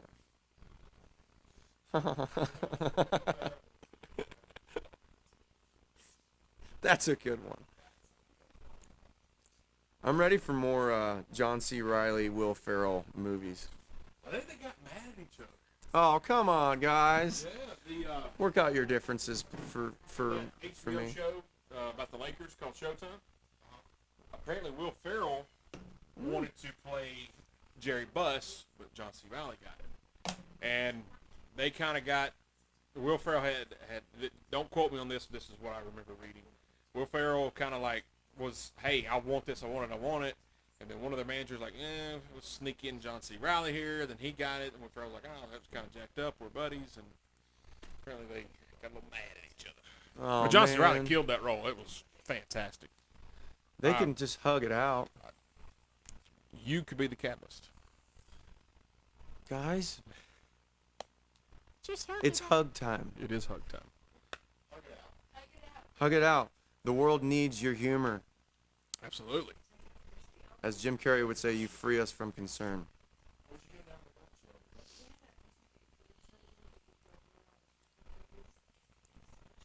All right, here we go. All right, guys, welcome back to Everyday Joe Show, brewed by the Common John Brewing Company here on 93.9 The Duck, episode 346. We got Kaleb Sanders. We got me, the Travis Reed. Played us a banger right there. You wouldn't lie when you said that's a real raw song right there. Yeah, my buddy was feeling it. That's good, man. Very good. He wrote it all by himself. Just No, he wrote it with so that's my buddy Cody Bradley. He's also an artist and a great songwriter. And he wrote that with Jordan James, also an artist and great songwriter, and Jamie Moore. And Jamie Moore, I believe, has a few Morgan Wallen cuts. He's a great songwriter as well. awesome. Yeah. Good for him. Yeah. Yeah, man. That's whew. I could be wrong. I know he's got at least one. Yeah. Hey, Like a that's really big one. more than I got. It's more than I have as well. Yeah. So He's hey, look there. Doing great. You're just as good as me. I mean, I'm just as good as you. But you know, how that goes. Either way. Yeah. So you had a pretty. When I ask you about your influences, pretty eclectic group. What about now? Who are you listening to now? Anybody you just your go-to? You know, you said you like to have some Aldine moments where you just crank it up and go out there. But who else Honestly- you got on your playlist? Honestly, now I don't listen to anything current unless it's not even remotely my genre. Because I don't want to be, because I'm the type of person, it'll get, like, melodies will get stuck in my head, or like certain ideas or vibes or whatever. And I want to stay in my own lane. And I just, like, don't really check in on what's new in the country world. I like that. I like it too. Yeah. I like it that way. Yeah. So, dude, a lot of times I'll be listening to, like, whatever's new in hip hop, or like I'll be on the Rap Caviar playlist, just like checking it out. Yeah. Yacht Rock's my go-to. Yacht Rock? Yeah, man. That's great, dude. I was just listening to, speaking of that genre, Sailing the other day. Yeah. Christopher Cross. Yeah, Christopher Cross, yes, sir. Yeah. That's it. I've been listening to old school stuff, and I love Allman Brothers. It's my stepdad's favorite band, and Yeah. I just like Allman Brothers are every bad. time I need to go to my happy place, I put on Blue Sky by Allman Brothers, or Ain't Wasting Time No More, Yep. or Soul Shine. Yeah, Soul Shine. That's a banger. Come on, man. That's when it. When you're not feeling that great, put on Soul Shine. We got Talk some to me afterwards. friends. They're in a band called Bad Monkey, and they absolutely kill Soul Shine. I mean, it's amazing. My daughter texted me today. She goes, "Hey, I think 38 Special is my favorite new band." All right, we can mess with that. That's cool. That's very cool. Ooh, or One Way Out. One Way Out. God. Yeah. That one. By the Allman Brothers. I don't know that one. I'll probably do if I heard it. I'm just listening. Yeah, you would know it. It's not clicking. But yeah, the playlists are older stuff. I like to really dive into the older stuff and like try to like really put myself there and feel it, even if it's like from the 40s or 50s, Yeah. like whatever it is. It's that old country or bluegrass, whatever it is, really pop. I mean, I'll just like try to put my headspace there and like see what was cool about it. I never thought about that. Good morning, dust my broom. Oh, and those guys, dude. The soundtrack of Wolf of Wall Street, basically, is what I'm talking about. That's a pretty good one. I know some people in this room have met the Yeah, Wolf dust of Wall my Street. broom. Haven't we? I can't remember the name of that song. Dust my broom, maybe. I don't know. It's good. Great movie, great soundtrack for sure. Oh, great movie. I mean, the soundtrack's not quite as good as Days Confused. It's a fair statement, dude. I don't know. That's a fire soundtrack right there. Dazed and Confused is legendary. 100%. I got to chime in from the from YouTube. My buddy Jimmy Newton said Christopher Cross is a one hell of a musician. That I know of. Yeah. I don't know a heck of a lot about him, but Jimmy's a music aficionado. really. Oh yeah. I mean, I do know that the bridge in that sailing song there's nothing like it. So whoever was working with him on it, whether or not that was, coming from his brain. May have. He, I'll call him later. yeah, call him later, let me know. Yeah, Yeah. I'd shoot him a text. My phone's only got 21% battery. I don't want to. Yeah, just take it easy on that phone, dude. Yeah, I don't want to waste it. It's Need old. it for the podcast. Yeah, it's old. So we just stay away from, and I like how you said that, and it makes sense now that you don't want to listen to anything in your genre. You will kind of stay in your own lane because you don't. I guess it would I'll kind of I'll pick up on it. Yeah, kind of cross your wires a little bit when you go to write a song or something like that. Yeah. That's the way I took you. Really, the only time I'll listen to it is if it's like a really good buddy of mine, and we're not really in the same vibe. Right. Like we're in different lanes. Yeah. Yeah, that's like really the only time I'll check it out. I get that. I understand that. Yeah. I get it. Just trying to stay, like my main goal with songwriting and just being a person in general, because at the end of the day, I'm the product. I'm the face of the music, and You're the dude. whatever it is. You are him. I am him right now. At the end of the day, I just want to be as genuine as I can be and as authentic as I can be, and that's just kind of like how I am choosing to go about that. Yeah, that's pretty smart. Whatever helps. I like the way you're thinking. So when I didn't ask you this yet, I don't think. When did you play in Nashville your very first show? That's a blurry memory, bro. Yeah, well, I think, dude, honestly, I think I rolled up to the old Taco Bell Cantina. Yeah. Yeah. They have got up music there. there. Yeah. Everyone says, what? No, they have booze and music there. I knew they had booze. I can't tell you how many times I've set up shop in Taco Bell Cantina. I cut my teeth there. That's crazy. Yeah. I was like, oh, how do I get gigs on Broadway? And I couldn't figure it out. I was like, I'm so shy. I got to get over this. And I walk up to Taco Bell Cantina, and I'm like, wait, nobody's listening. Oh, yeah, I can get into this. Worked out the shyness at Taco Bell Cantina. Started moving up the food chain. I was at the Valentine, maybe. On the hit a couple rooftops. One time I played, at Luke's bar. That's cool. Started hopping around all the bars, Yeah. hotels and stuff, and I did that for a year or two.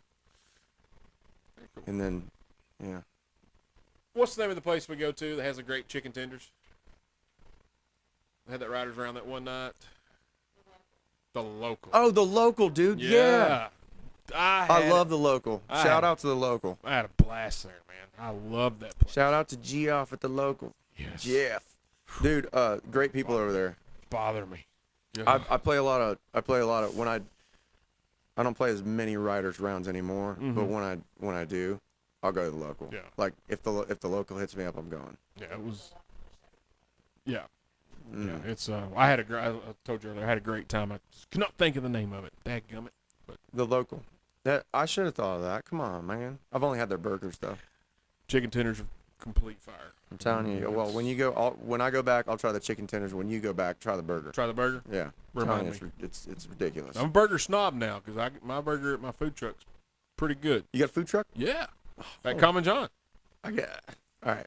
So you'll be there. I'll hook you up next Saturday night. That'd be I'll be there. wonderful. Yeah, man, I'll be there. I'm all about it. Yeah, I love a good burger. Yeah, it's a pretty good burger. I'm all right. I'm talking about. I cook a little bit. So Taco Bell Cantina. Yeah, baby. Dude, I'd get up there, get me a Miller Lite, and Yeah, it's a fine four. Pilsner beer right there. and I'd play for like 4 hours straight, dude. And then, yeah, man, I was just really like the goal when I first moved here was, all right, I got to figure out how to write a decent song. Yeah. I'd done a lot of writing on my own before I moved here too, and it was like, oh man, I don't know about the songwriting for me, but I think I can sing decent. That's how I felt at the time. Yeah. And I was like, I think I have it in me to perform, but I'm shy. And I was like, all right, I'm gonna crunch. I'm gonna play as many shows as I can. Sometimes I was up there on Broadway playing like 2 or 3 shows a day. Jeez, dude. Yeah, That's work, man. Yeah. And then I was like, I need vocal lessons, and so that I did that. I was just like grinding, and it got to the point where I was like hanging outside the windows, like yelling at people on the street, like, "Come here and listen to this music," or I'd like perch up on the windowsill, Right. and I'd gather a crowd, and I was like, all right, I think I'm good. I don't think I'm shy I anymore. think I'm good now. But do you think being at the Taco Bell canteen, you said where people were conversation with their friends, you think that helped you get over your shyness because you're like, hey, I'm up here singing? Absolutely, because it came to the point where I was like, all right, I never wanted to be background noise, but I was okay with it for a while because of how shy I was. Right. But it got to the point where I was like, all right, I'm not shy anymore. How do I get their attention? Because it's starting to make me a little angry. Yeah. Like I would leave there going, what am I doing? What do I got to do? Right. And I stopped getting angry about it, and I was being a little bit more constructive, you know? I was like, all right, what do I got to do? And I started studying different people, and great quote from Travis Tritt. He said, you got to find your 50-foot chord. And I still haven't found mine. Because that's what he did, like when he like broke out, he'd find he had his long guitar chord, he'd jump up on tables and kick drinks off and stuff, get the crowd riled up. I didn't know that about him. That's pretty smart. Yeah, so he's always told his son, who's a good buddy of mine, Tristan, who's got some music out too. He's a rocker. Oh, yeah? Yeah, Cool. people expect him to be like his dad, but he's a rocker. But like, yeah, you gotta check it out. He just had a new release, Rose-Colored Glasses. It's pretty awesome. The Earl Thomas Conley cover? No. Oh, okay. So it's all, No, okay. it's not. It's his own song. Okay. I was like, Earl Thomas Conley's good. Rose-colored glasses. That's a good song, man. What's the song that I was obsessed with by him? Dude, I get distracted so easily. What were we talking about? When did you get here? Who? What? Is it Tuesday? Hey, I think I remember. Yeah. Yeah, so I would study different people, and I'd be like going back to the drawing board, and I'd come back out on Broadway the next day, and I'd be like, I would just start doing random stuff. Like I would just start like I would get silent for a second, Right. and then I would just yell really loud because I was like, Beethoven did that in his stuff. Because people would fall asleep during his performances. Right. And I was like, okay, I got a few people. Maybe they didn't like how I got their attention, but I got it. So anyway, I'm going to play Wonderwall. Yeah. Anyway, here's Wonderwall. God, as soon as you said anyway, I was like, he better say Wonderwall, and you did. You know it, brother. My man, he got it. You understood the assignment, sir. That gets requested quite a lot, other than Wagon Wheel on Broadway. Anyhow. Yeah. Anyhow. Yeah. Like, we got a buddy, Sammy Cadan. He's from Mississippi. He comes up here and plays Common John. He does not take requests, and he will be very vocal. You can suggest stuff. I probably ain't gonna play it. All right, cool. And then he will not play it. Hey, I'll give you $100. You play Rocky Top. I'll give you $100 if you don't ask me that question again. Here you go. You have it back. You can have it back. You're like, and dude, he's the nicest guy ever. And it's kind of like a. He's just done. He's just done taking requests. Yeah, and it's kind of his stick now, where he plays into it, and he doesn't get mad. He's about just like, I'm not your jukebox anymore. I'm gonna play Bad by Michael Jackson, and then he runs into like a Americana country version of Michael Jackson singing Bad, and you're like, That's sick. I don't know how you just did that, but you did, and it was amazing. He does that a lot. When Doves Cry, a bunch of hip hop songs, he'll just throw a little Americana tune to it and get after it, and you're like, what? That's so cool. You know, those are my favorite like YouTube videos to watch. Is when like dudes will be in like a cafe, like a very like low key setting where it's like you're supposed to be like background quiet, Right. and then they'll just like burst out into like a Nicki Minaj song, or like like just one of the most vulgar songs ever. Yeah. And they'll just play it acoustically, but like Americana style, and everyone in the cafe is like, what did you just say? I would love to be there when that happened. That would be fantastic. That'd be amazing. That would be. All right, so let's get another song, if you don't mind. Yeah, man. Yeah, let's do it. So we're going unreleased this time? Is that what I decided? Yeah, we'll go unreleased. Sorry, I had to get that zen out of That me. Zenny, get that Zenny out. I got me a- Unreleased this time, and I don't know which one to play yet. What's the vibe, man? Man, what's the vibe in What's here? the vibe, dude? Huh? First, let me make sure I'm in tune. That one string went out again on me. I'd cut it. We're gonna fix it. Cut the string. Just don't use it. You're done. Cancel me. Not really. Bro's over here Don't do that. canceling these strings. Canceling the strings. I got I got one coming out next week. Yeah. I might not play that one because it's kind of on my social media already. Gotcha. Which, by the way, I don't know if you I haven't like promoted my social media at all. Do it. But if you're hearing us on here and you like what you hear, give me a follow. It's on all of my platforms. It's at Kaleb Sanders, Kaleb with a K. That's Okay. it. Yeah. I know. That's the first thing I noticed. I'm like, man, he spelled his name wrong. I was like, Oh, dude, no. it's with a C. This I don't poor know. guy. Yeah. I was like, geez, man, how long you been doing this? My dad was drunk when he filled out the paperwork. His handwriting Yeah, is crap. How do you spell your name? He's like looking at me. I'm like, K as in cat. it Wait, that's not right. What happened? doesn't matter. It doesn't. We're gonna move on. I'm not gonna play anyway. I'm not gonna play the song that I'm releasing next week. Y'all can go check it out on my page. I really love the song that's coming out next week. This one I'll play is coming out after that. So somewhere in the August time frame. But this one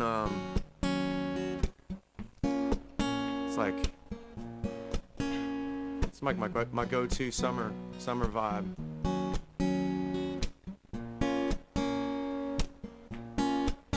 It's called Money Can't Buy. I bet there's a guy out there with a deeper pocket than mine who can wine and dine you like never before. Probably got a different timepiece for every day of the week and a driver that'll open your door. But baby, you couldn't care less about that, 'cause there ain't a price tag on your love. And baby, I can't compete with that stuff, but you like it that way, can't get enough. When we get lost in the sheets, two hearts, one beat, tangled up and spending nothing but time, staying in for the day, getting carried away, buzzing on a bottle of wine. This feeling don't cost a dime, 'cause baby, you and I got something money can't buy.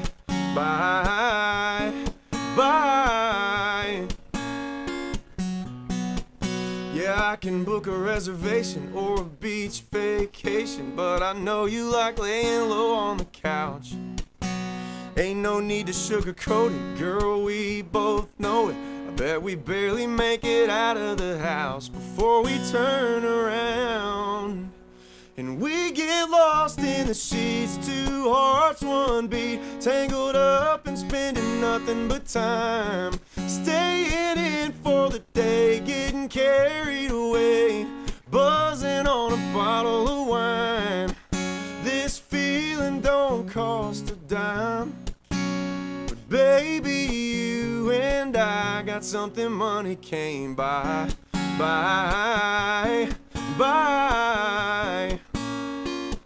Got something money can't buy.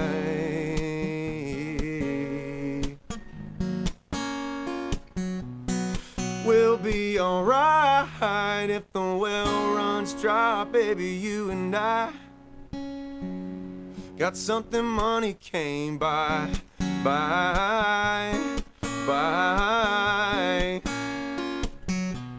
When we get lost in the sheets, two hearts, one beat, tangled up and spending nothing but time, staying in for the day, getting carried away, buzzing on a bottle of wine. This feeling don't cost a dime, 'cause baby, you and I got something money can't buy.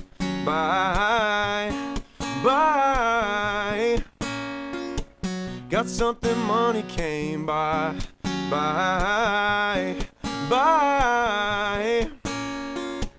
Got something money can't buy. Dude. Yeah. That's my manager's favorite one. Man, that is awesome. Marty.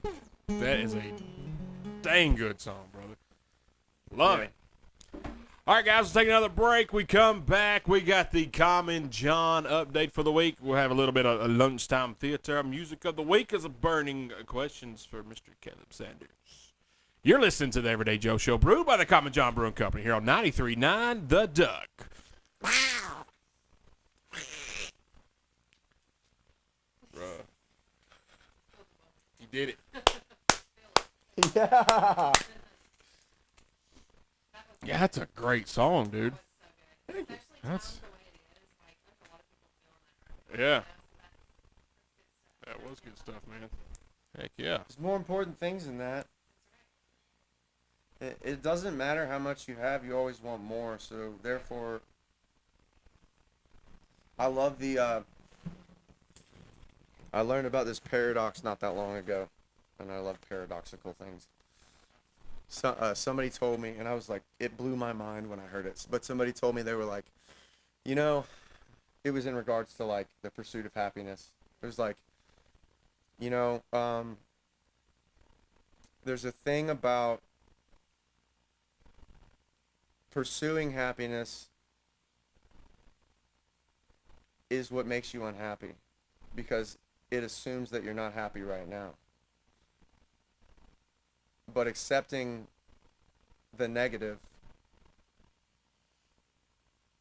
hold on. Yeah, there it is. Okay. The pursuit of a positive experience is in itself a negative experience, because it's assuming that you're not in a good place. But the acceptance of a negative experience is in itself a positive experience, and therefore you'll be much happier. I might have butchered that, but at least you kind of get the point. Yeah, yeah. You smell what I'm stepping in? I dig it. But when I heard that, I was like, oh. Dude. Life, liberty, and the pursuit of happiness. What if I just accept the things that like aren't that great? That's fine, too. Yeah, for sure. Is Brad a hippie? No. Do you follow Bradley? I'm not much on, like, anything, really. that guy. Oh, he looks like a stud, dude. I want to talk to him just because he looks like he knows what's up. He does. I like the way he spells his last name. Yeah, Lea. So what's his thing? He's got a podcast, it looks like. Yeah, he Is it like motivational, like? No. you could take it that way if you just listen to what he's saying, for sure. He Keeps started it real. One of the first people to the internet with internet training, video training, Lightspeed VT. Grant Cardone licenses and uses his product. Tony Robbins uses his product. Zig Ziglar uses his product. The greats. Yeah, so he's all buddies with them. Mm-hmm. Yeah, he sent me the chairs. Yeah, he's Oh, this is Brandon Lee? Bradley. Yeah. Oh, Bradley. That sent Yeah. you the chairs. Mm-hmm. Yep. Yeah, he looks like a guy that would order you chairs if Yeah. something was wrong with the chair Absolutely. and he was sitting in it.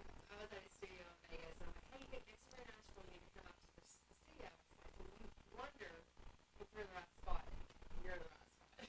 And he came in and he's like, looking at the chairs, he's like, got chewing gum in the chair. He's like, I want some Johnson.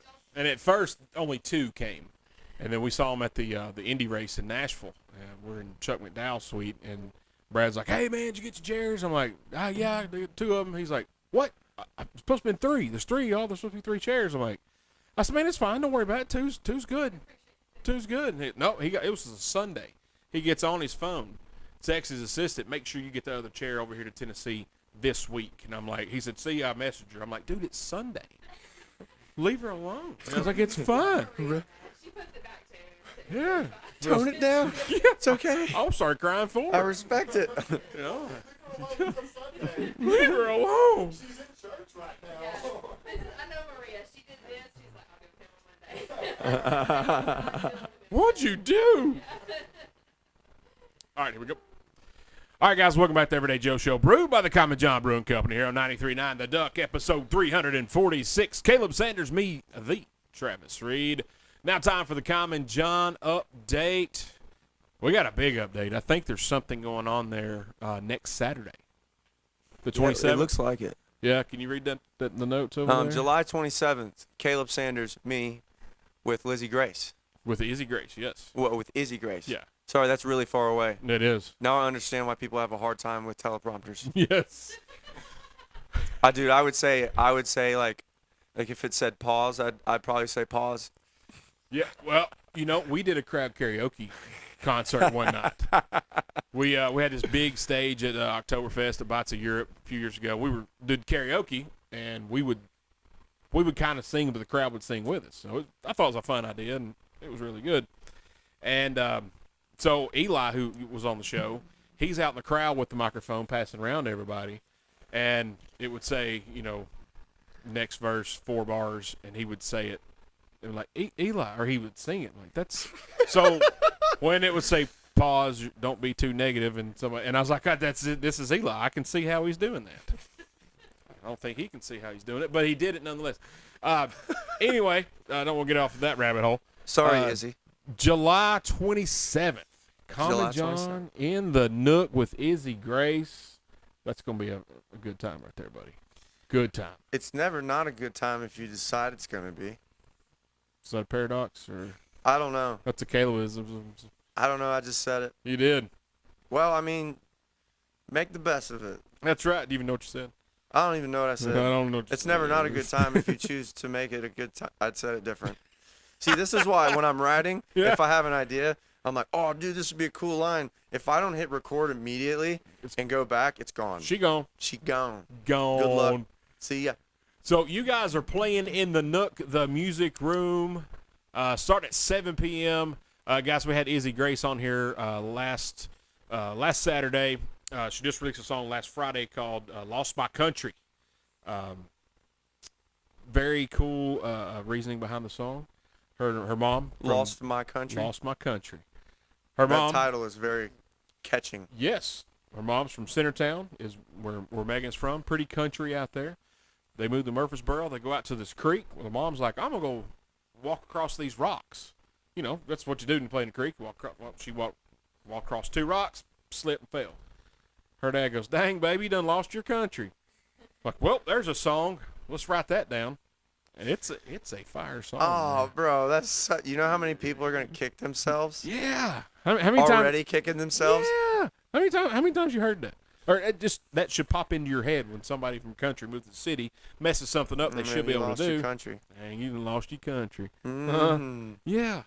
spent too much time in those sneakers, buddy. That's right.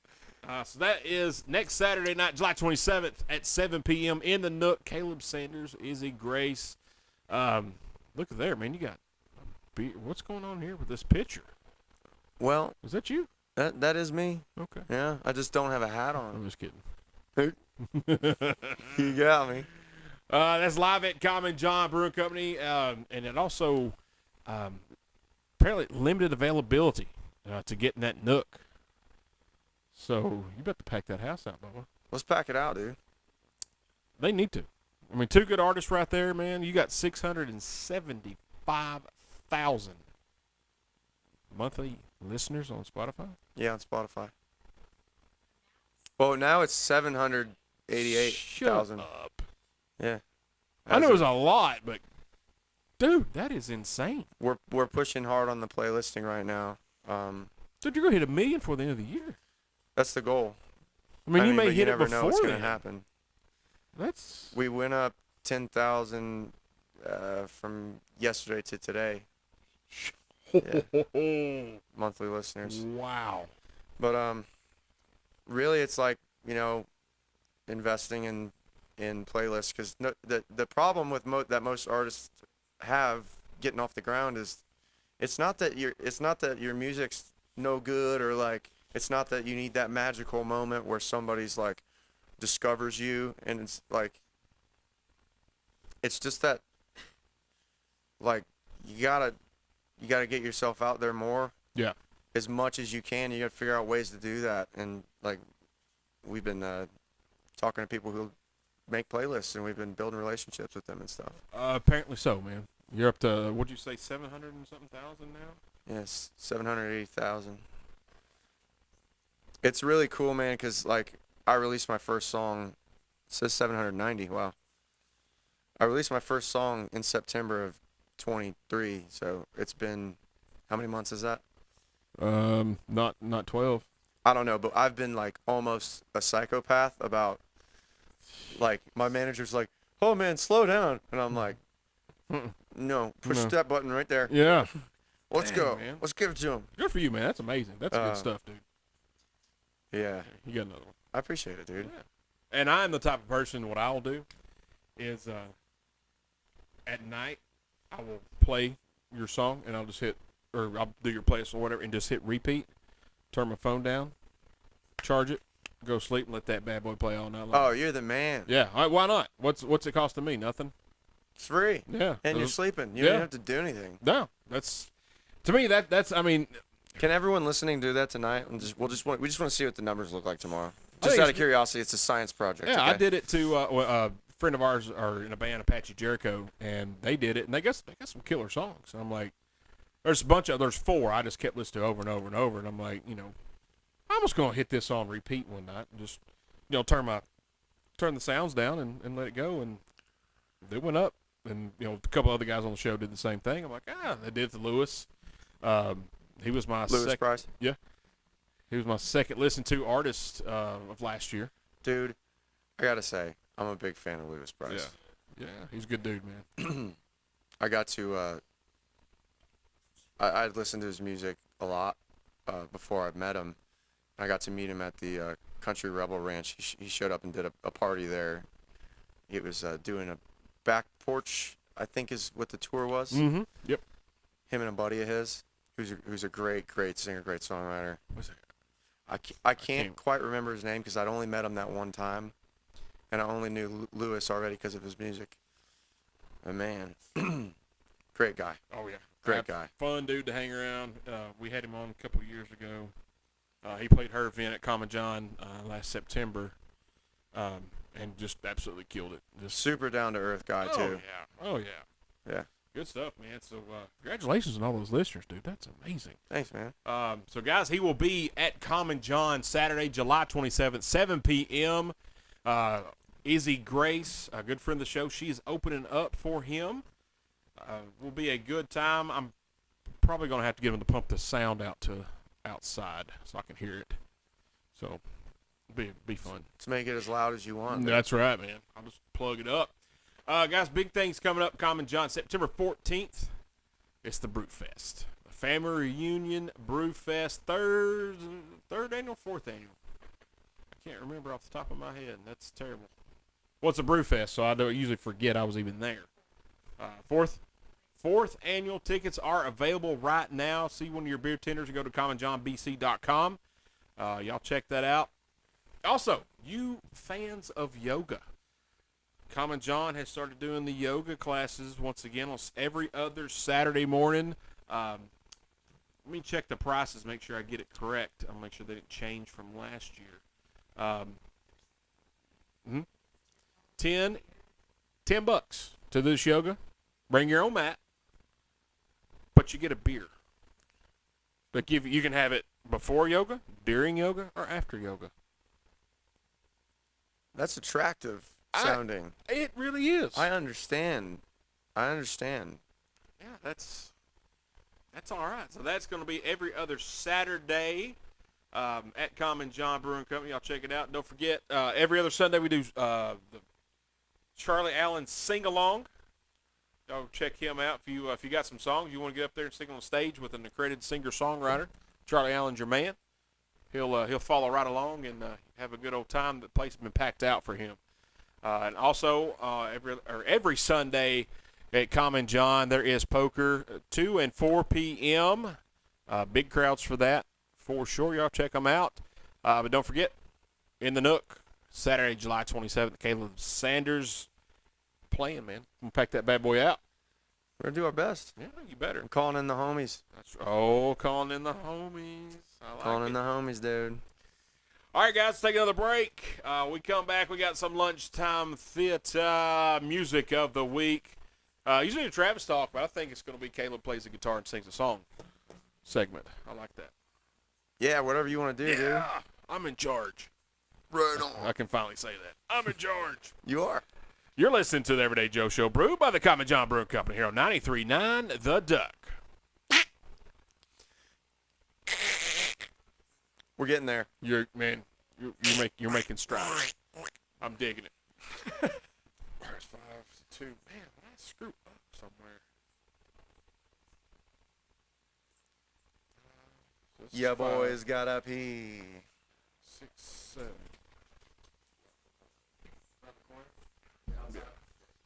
Right on, dude. I love Manchester. Heck yeah. Well, you're old pay outside. I live in East Nash right now, so it's like. Kind of hard to pee outside up there, ain't it? Yeah, I mean, I still get away with it in my backyard because I have privacy fencing. Yeah. It's like. Yeah.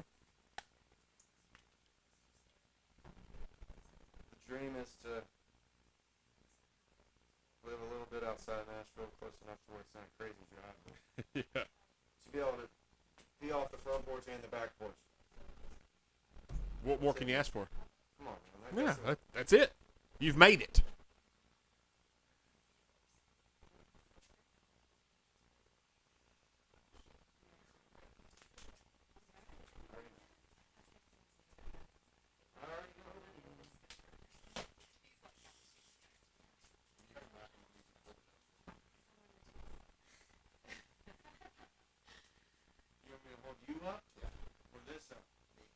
God dang.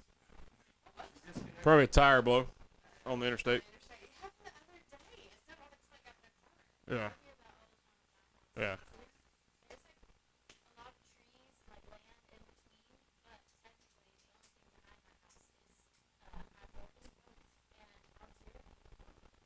Yeah, last song was complete fire. Oh my God.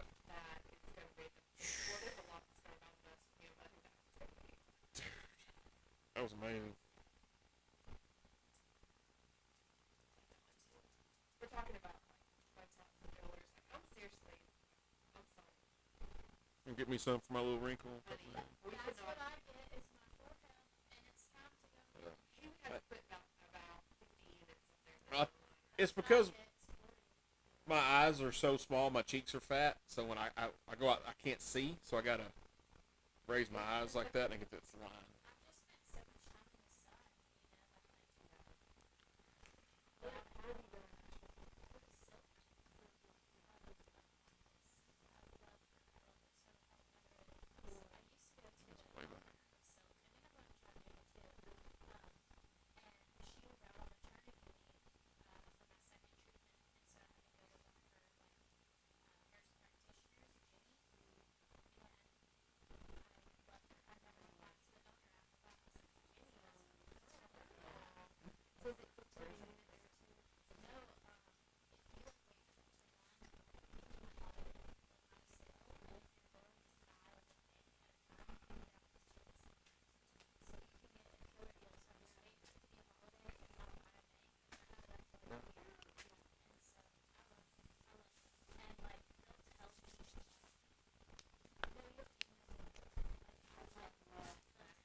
No little buble. Lil Buble, man. I got a buddy. He's I think he was sober for 10 years now, and that's all he drinks. Is bubbly, LaCroix, Food Line brand, sparkling water. It's all he drinks. Did you know that I am too? Nah. How long you been 2 sober? years. 2 years. Congratulations. Thanks, man. It's hard. the hardest thing I've ever done, but it's the best thing that's ever happened to me. Quitting smoking was the hardest thing. Really? Yeah, cigarettes. I still vape, and use my zones, but or Zen. I got my Zens. I actually quit vaping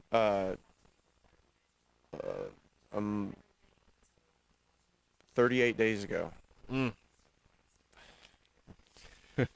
Dude, that one, vaping is hard to quit. Yeah. I'm sure the cigs are too. But I mean, Yeah, I've been dipping like Copenhagen before I started vaping. Right. And then I was like, oh, vaping's better. Yeah, everyone's talking about it. And then I started hearing about this.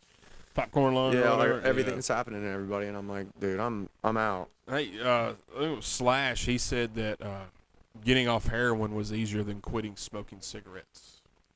Whoa. Like, dude, that's bad. That's really bad. Nicotine, I didn't realize is what drug was it? It's classified up there with cocaine. Really? Nicotine. I know it saves lives. Nicotine? Yeah, keeps It does. Keeps you from I killing mean, people. dude, it's like damage control. Like, Absolutely. you know, if you've got an addictive personality and like you've been there, done that, been down that road, Yeah. it's all right, man. Smoke a cigarette. Yeah. It's a whole lot better than what you were up to. Yeah, that's the thing. Like, luckily for me, I drink one night a week now, 2 nights maybe. I don't smoke anymore. I do vape, but now my new job, I can barely even do that. I go out, hit it twice, go back in. The food truck, most of the time I'm so busy, I don't have time to hit it, and I can't really do that inside the food truck. So I do the zones, and to be honest with you, a lot of times I get so busy I can't even stop putting one of those in my mouth.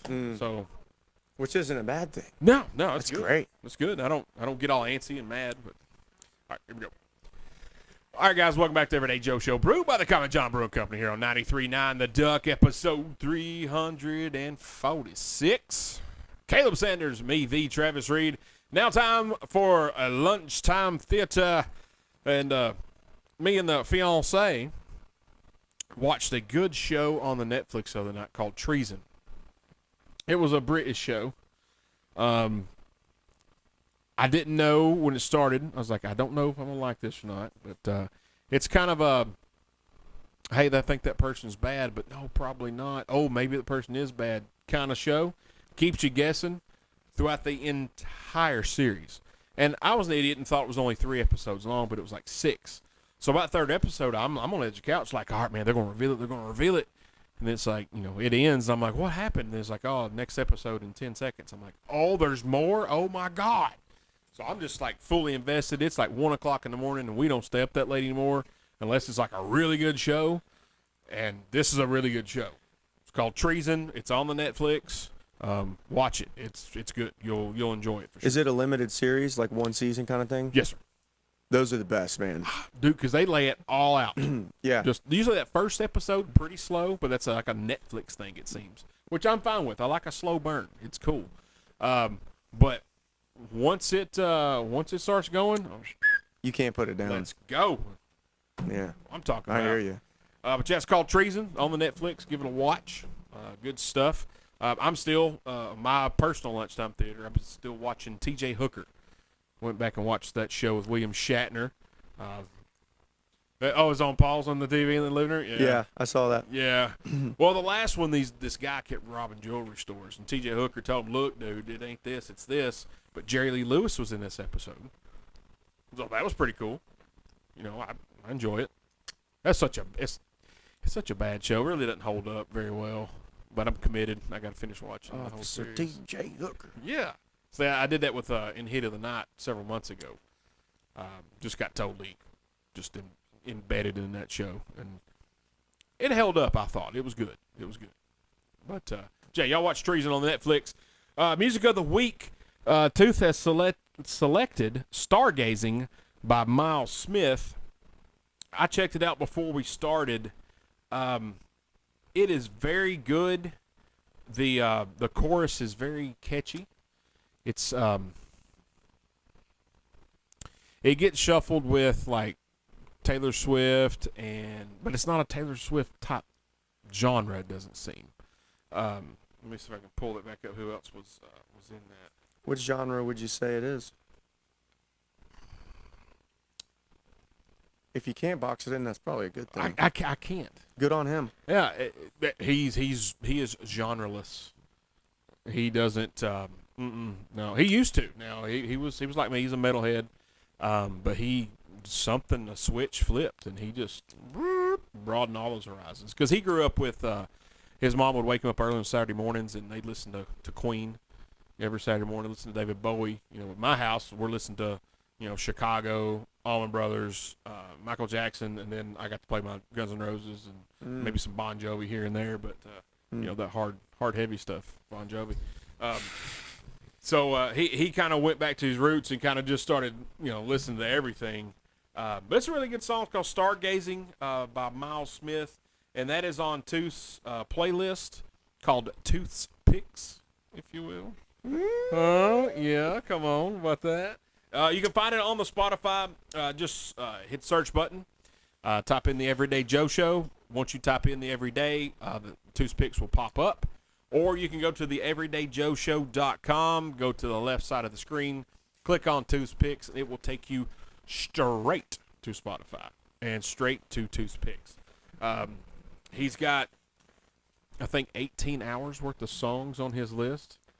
It is mostly independent artists. There's a few bigger names when he did, his month of cover songs, or when he went back in time, did like a whole 70s month. It's a very good list. Common John plays it often when they don't have music, so y'all check it out. That is Tooth's Picks on Spotify. Now we're gonna take another break. When we come back, we got Travis talk, but we're changing this segment called Kaleb Plays and Sings. I'm all right with it, man. Yeah, boy. You're listening to the Everyday Joe Show, brewed by the Common John Brewing Company here on 93.9 The Duck. You're getting better. Sing time. Proud of you, huh? I'm not stepping on you, am I? No, bro, Okay, bring it. Oh, and when her youngest son's out here, I'll 93.9 The Duck, and I'll do the quack, and and when we were on the rooster, we'd always say, get the app. So he'll walk around over there, get the app, like really loud, and you can hear him. We're like, man, he's 7.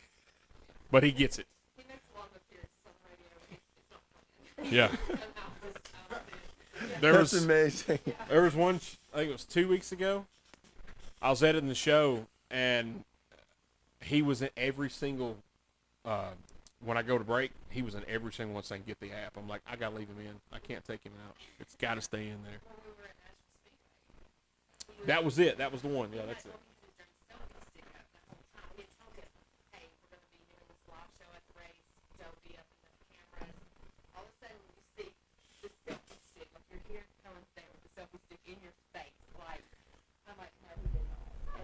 Yes, he did. Yes, he did. And Yeah. thank God the guests loved it. Yeah, we had the guest. He's on Instagram and TikTok and Facebook called Cooking with Cajun. He's cooking in the shed with all these cast iron pots, and hey, what we cooked today? And then at the end he always says, we got to have that motherfucking cornbread. And he pulls that cornbread every time. Like, this dude. We got lucky, met him in Daytona at the Daytona 500. Ran into him in South Pittsburgh, and was like, hey man, you come to the race in Nashville? You come on the show? Yeah, sure. And I'm like, really? He's got like 1 million followers on all platforms. And I'm like, and he met us up in Nashville, did the show with him, and it was awesome. That's sick. Oh, it was very cool. Just right Did you get place, that right cornbread? time. Yeah, we got that. He Yeah. didn't bring any. That Grab gum. that cornbread. Really? Oh, that's going to be great right there. All right, you got a song picked out? We're going to go pretty much straight into it. Yeah, I got a song picked out. It's a slower one. I don't know if we want to have any sort of introduction for it, because it's definitely the most meaningful song I've ever written. Yeah. I think. Okay. Like, whatever you want me to do. Okay. I'll do it on top of that. All right, guys, welcome back to the Everyday Joe Show, brewed by the Common John Brewing Company here on 93.9 The Duck, episode 346. Kaleb Sanders, me, the Travis Reed. I believe during the break we talked him into playing another song. You did. Yep, You he's sure doing it. did. Get that top string dialed in. Look at there. It sounds good, It does. but sometimes my ears don't do me all the justice in the world. Oh. Well, I'm dumb and don't know anything, so it sounds fine to me.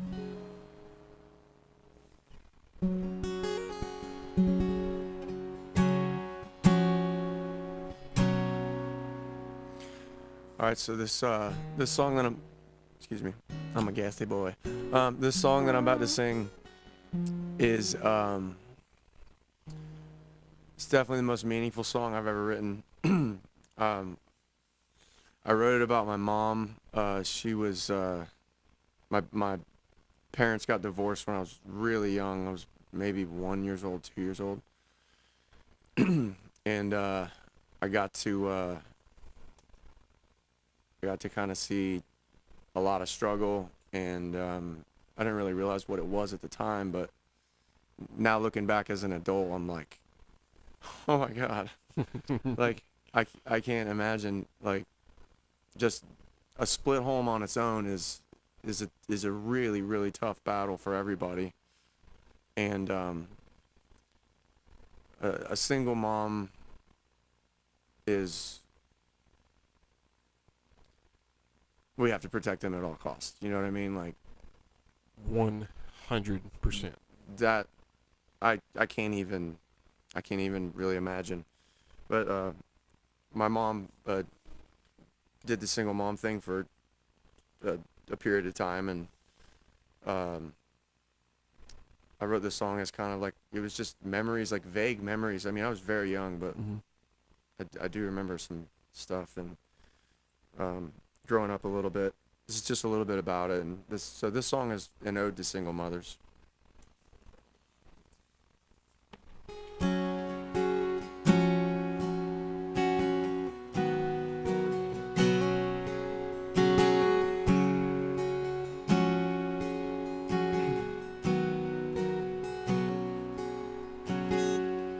Legos and G.I. Joes across the floor, Barney on TV, mac and cheese we could barely afford. She was changing diapers, killing spiders, waitressing at the all-night diner. She was pulling double shift on both sides of the door. She'd sing, hush little baby, don't say a word, Mama's gonna buy you a mockingbird. Taught me how to love, how to be strong, how to sing the harmony in a country song. She had to do the job for two somehow. It takes one hell of a woman to be the man of the house.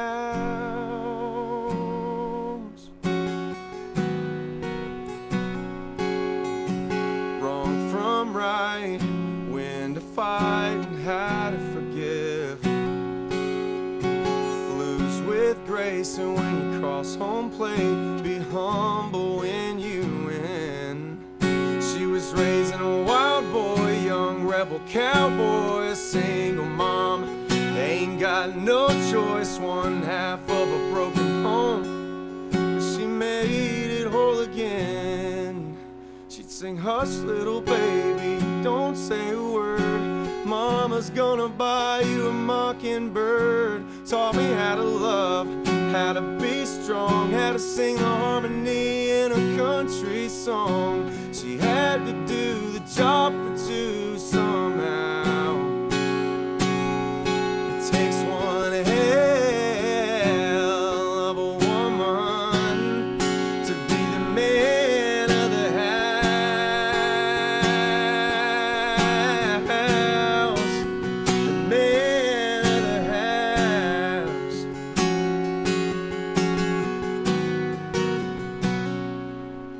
She was raising a wild boy, young rebel cowboy, a single mom.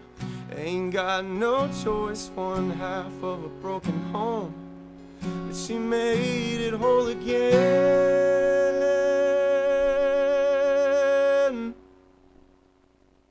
Singing, hush little baby, don't say a word, Mama's gonna buy you a mockingbird. Taught me how to love, how to be strong, how to sing the harmony in a country song. She had to do the job for two somehow. It takes one hell of a woman. Yeah, it takes one hell of a woman to be the man of the house. The man of the house. Oh,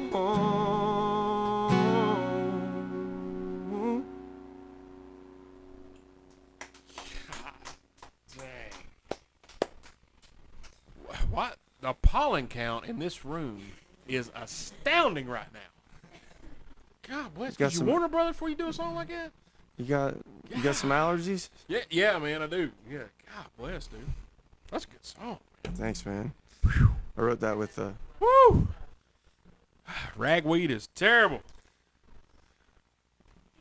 Will Rambo and Cherie Austin a while back. How many times you cry writing that song?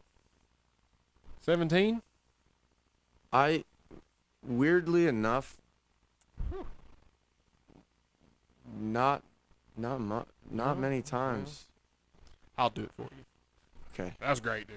thanks, That man. was a fantastic song. I just felt it more than anything because I feel like I feel like growing up I got the crying out. You know? Yeah, it's I resonate with that one. I mean, my dad was in my life, and went to his house every weekend and stuff. But my mom, we lived our own for a little bit, raised by my grandma. But when you said something about the GI Joes across the floor, I was like, "Dang, that's me, Bubba. That was me." That was a real memory. Yeah, I that's- really I don't want to go into too much detail about that memory. It wasn't a pleasant one, Right. but that was a real memory. And that's a lot of that stuff is just it is a real feeling. Yeah, It's that whole thing. And that's a tough song, man. God dang. the coolest part about that, I didn't know that's one of those songs that I felt so vulnerable with that I didn't know if I was ever going to play it for anybody. Yeah. And the first time I played it was at a writer's round, and this was the first time I had ever experienced this, but it was a room full of 80 people, and nobody was listening to our music. Right. And so I was like, what the hell? Now's a good time. Mm-hmm. And then I was like, all right, guys, I just wrote this song. And then I told them, the story that I told before the song. And at the end of that part, I had some women's attention in the room, some people that have been through it. Right. And I would say maybe 20% of the room got quiet. The other 80% was still talking. By the end of the first verse, you could hear a pin drop. And even in my head, I was like, what's going on right now? It's like, what? Just keep going. Did they all leave? Because I was really feeling it. I was, yeah. Yeah. I was closing my eyes and everything. And then I got to the end of the first chorus and I said the tag, it takes one hell of a woman to be the man of the house. And the crowd, it gives me butterflies just thinking about it. And I got chills in that moment because the crowd went, whoa, and they just clapped a lot. And so I was like, okay, I'm gonna play that more. Yeah. Yeah. And I played it more. And into last year, right before Christmas, I was playing a winter clothing donation drive, and I played that song last. And I get off stage, and it had a similar effect that night. And I get off stage and I go to my crew, everybody's over there, my manager and everybody, and I walk up to them and they have this look in their eye, something abnormal is going on. And I was like, what's going on? I feel it. And this dude walks up to me. He looks about like you. He's tatted up, beard, jacked. And he goes, hey man, my name's Zach. I just want to say you're not normal. I really dig your sound. And I paused because I was like, I recognize this guy. Like in my head, I was like, what is it? And he was like, no, I mean not normal in a good way. And I was like, no, that's not why I'm. Are you Zach Brown? And he's like, yeah. And I was like, what are you doing here? Yeah. Hey, man.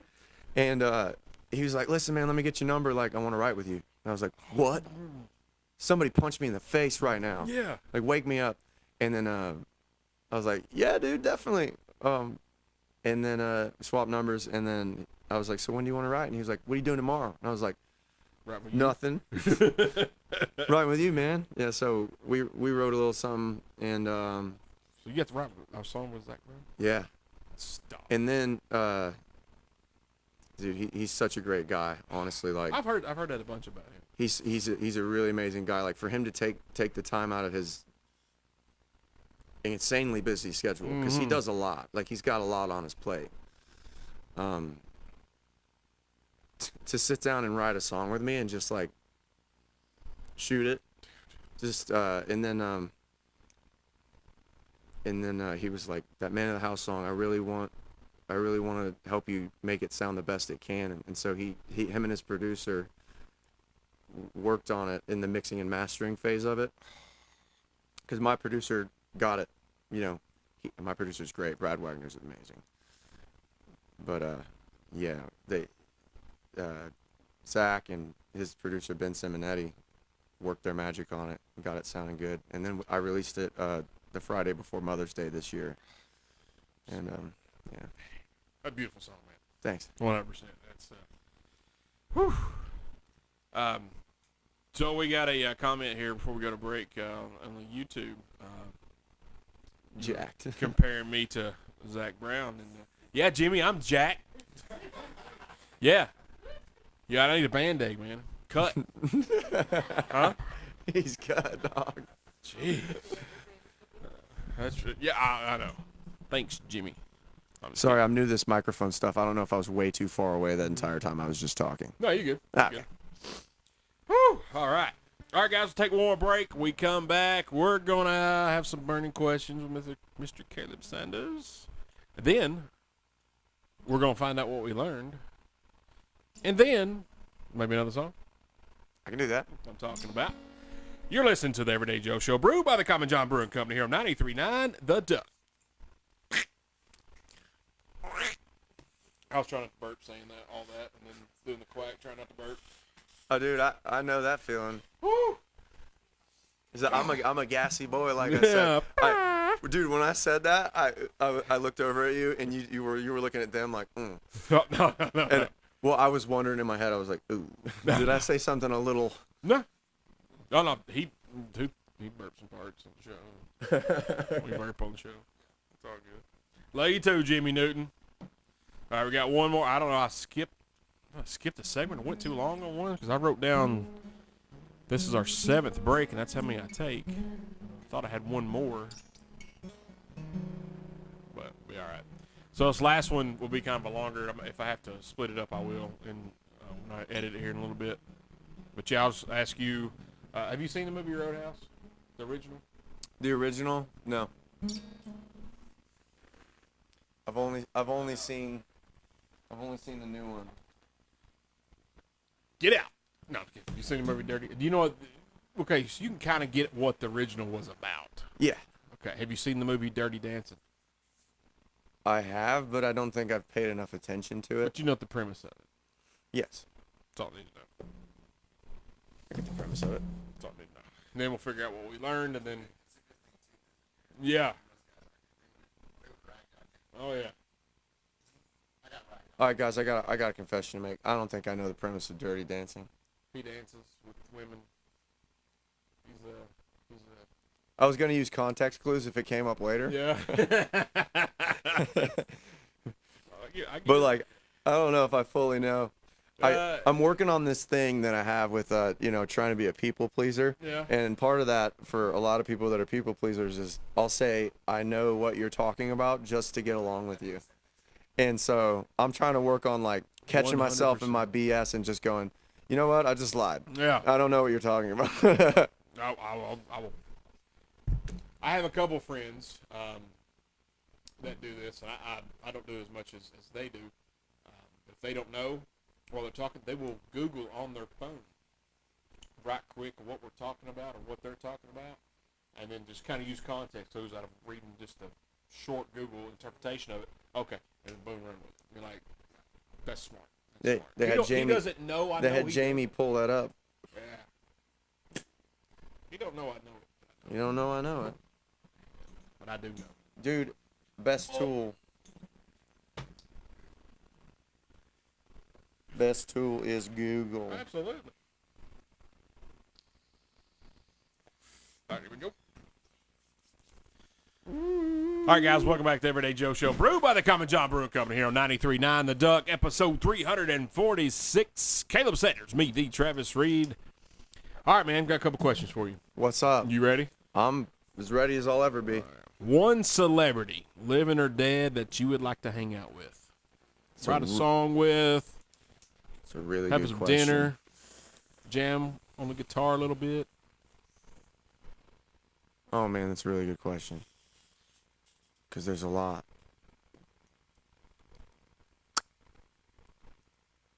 Don't do that. I have to stay there. Don't jeopardy me. I don't want to edit this part out. I feel like I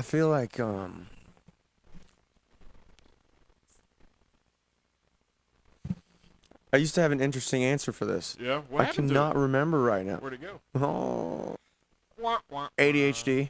Oh, it happens. Assist.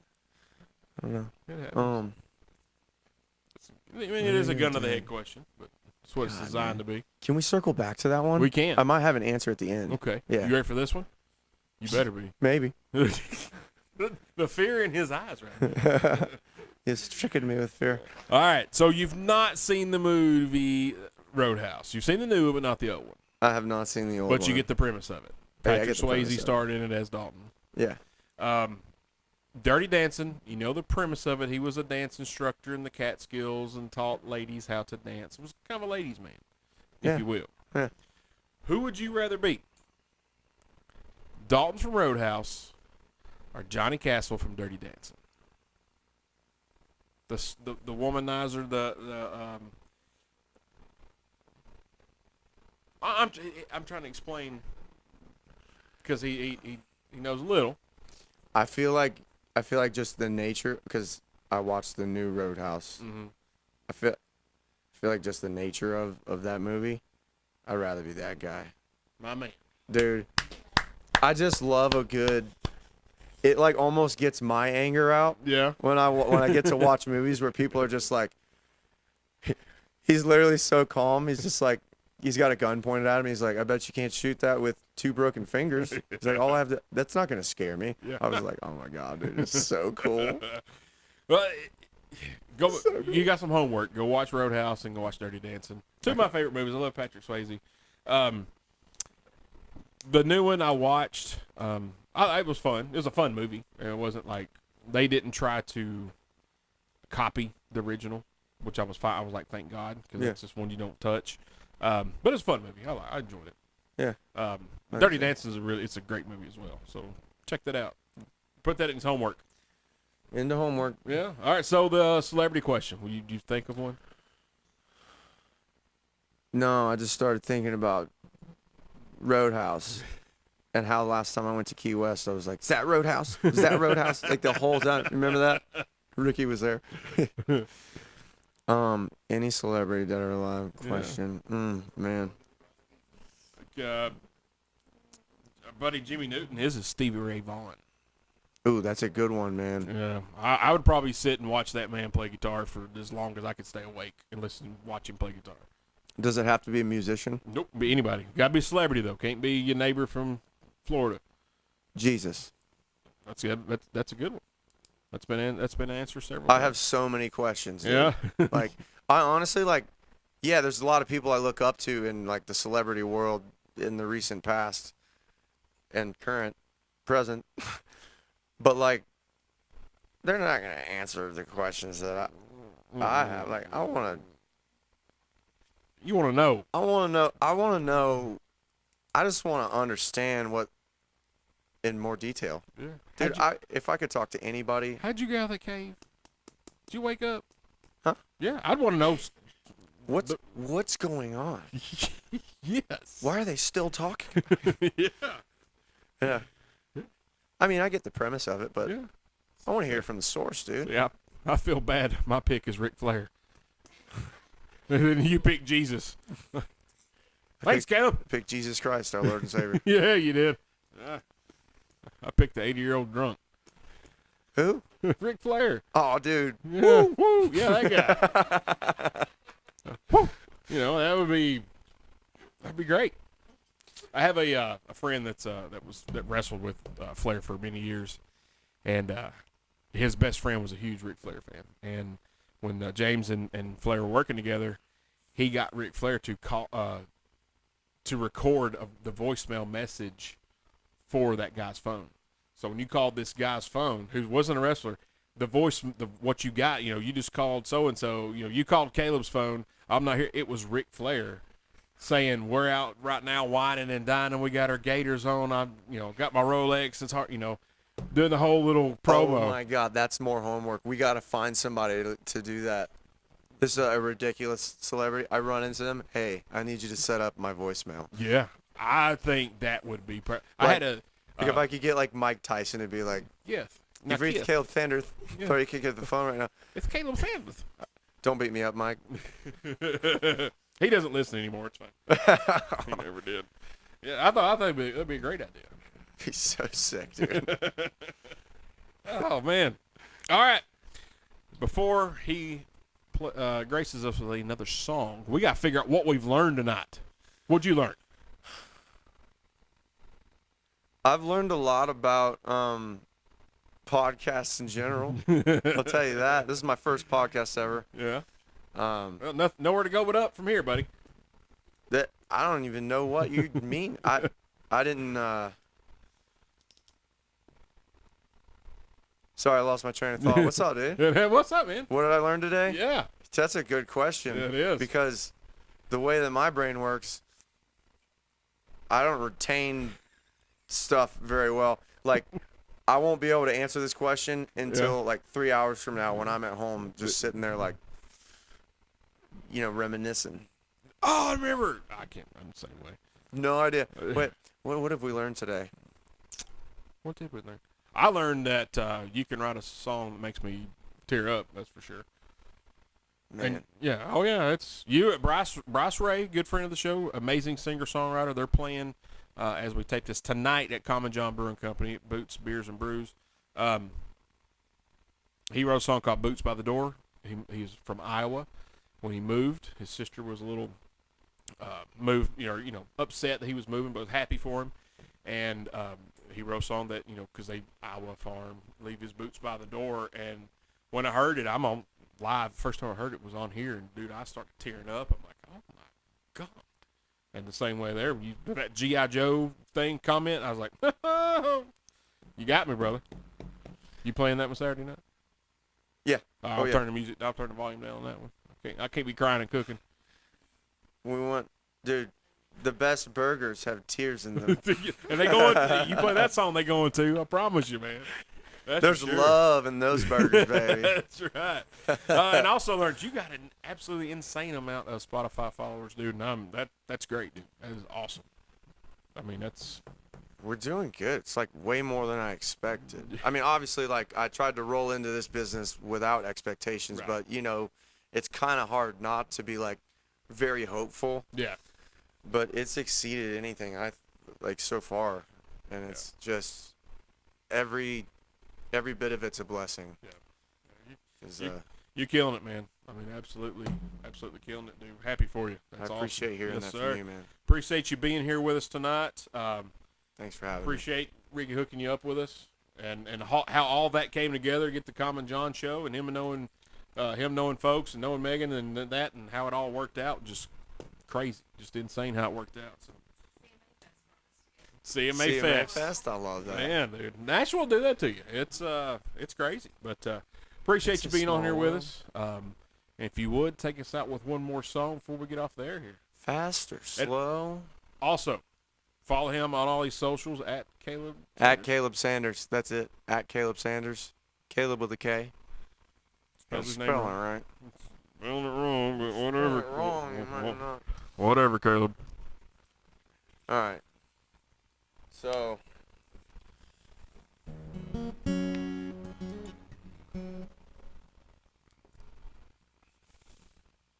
I feel really gravitated towards playing this one right now. I kind of wanted to end on one of a higher tempo song. Yeah. But I'm not gonna. I feel. Took me a curveball, swing and a miss. Sorry, buddy. Yeah. I'll throw you another curveball. Yeah. This is a song that's coming out this fall. Like I said, there's a lot of songs. Y'all keep your ears peeled. That's not even a saying. It's eyes, isn't it? Keep your ears peeled. I'm sticking with it. I got a lot of music coming out. But so this one has meant a lot to some of my close friends that I share my unreleased stuff with, and I really can't wait to put this one out and kind of see what happens. I might mess it up, so That's fine. We won't know. you might. Well, I'll do my best. This is one of the few love songs I've written, and it's called "Hate How You Look."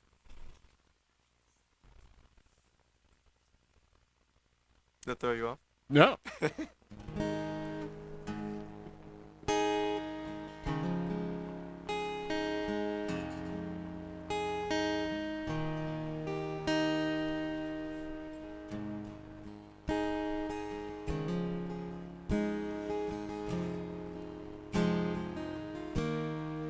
Love how you look, wearing that dress, eyes in the candlelight out on town.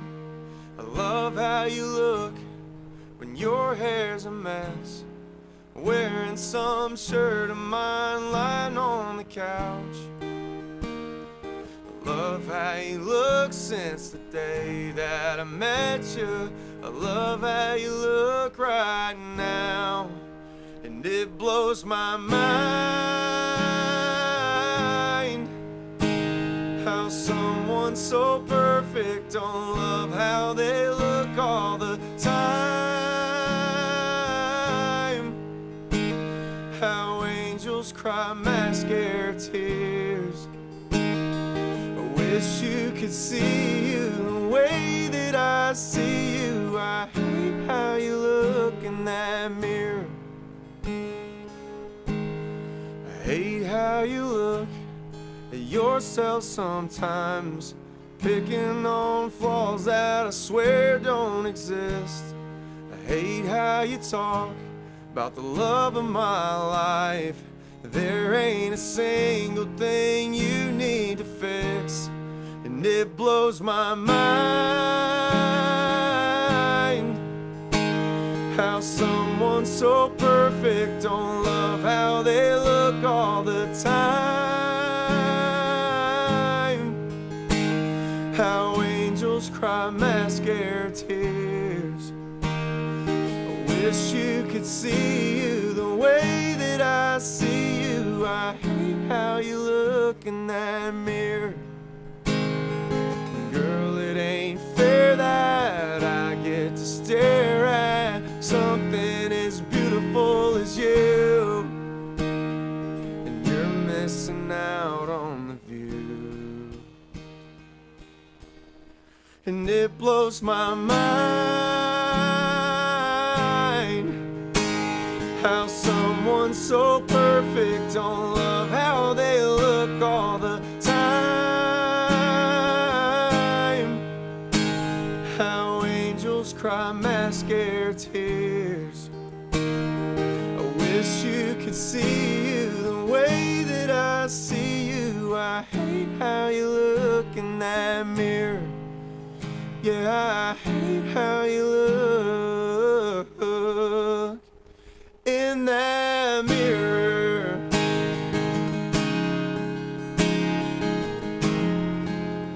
Girl, I hate how you look in that mirror.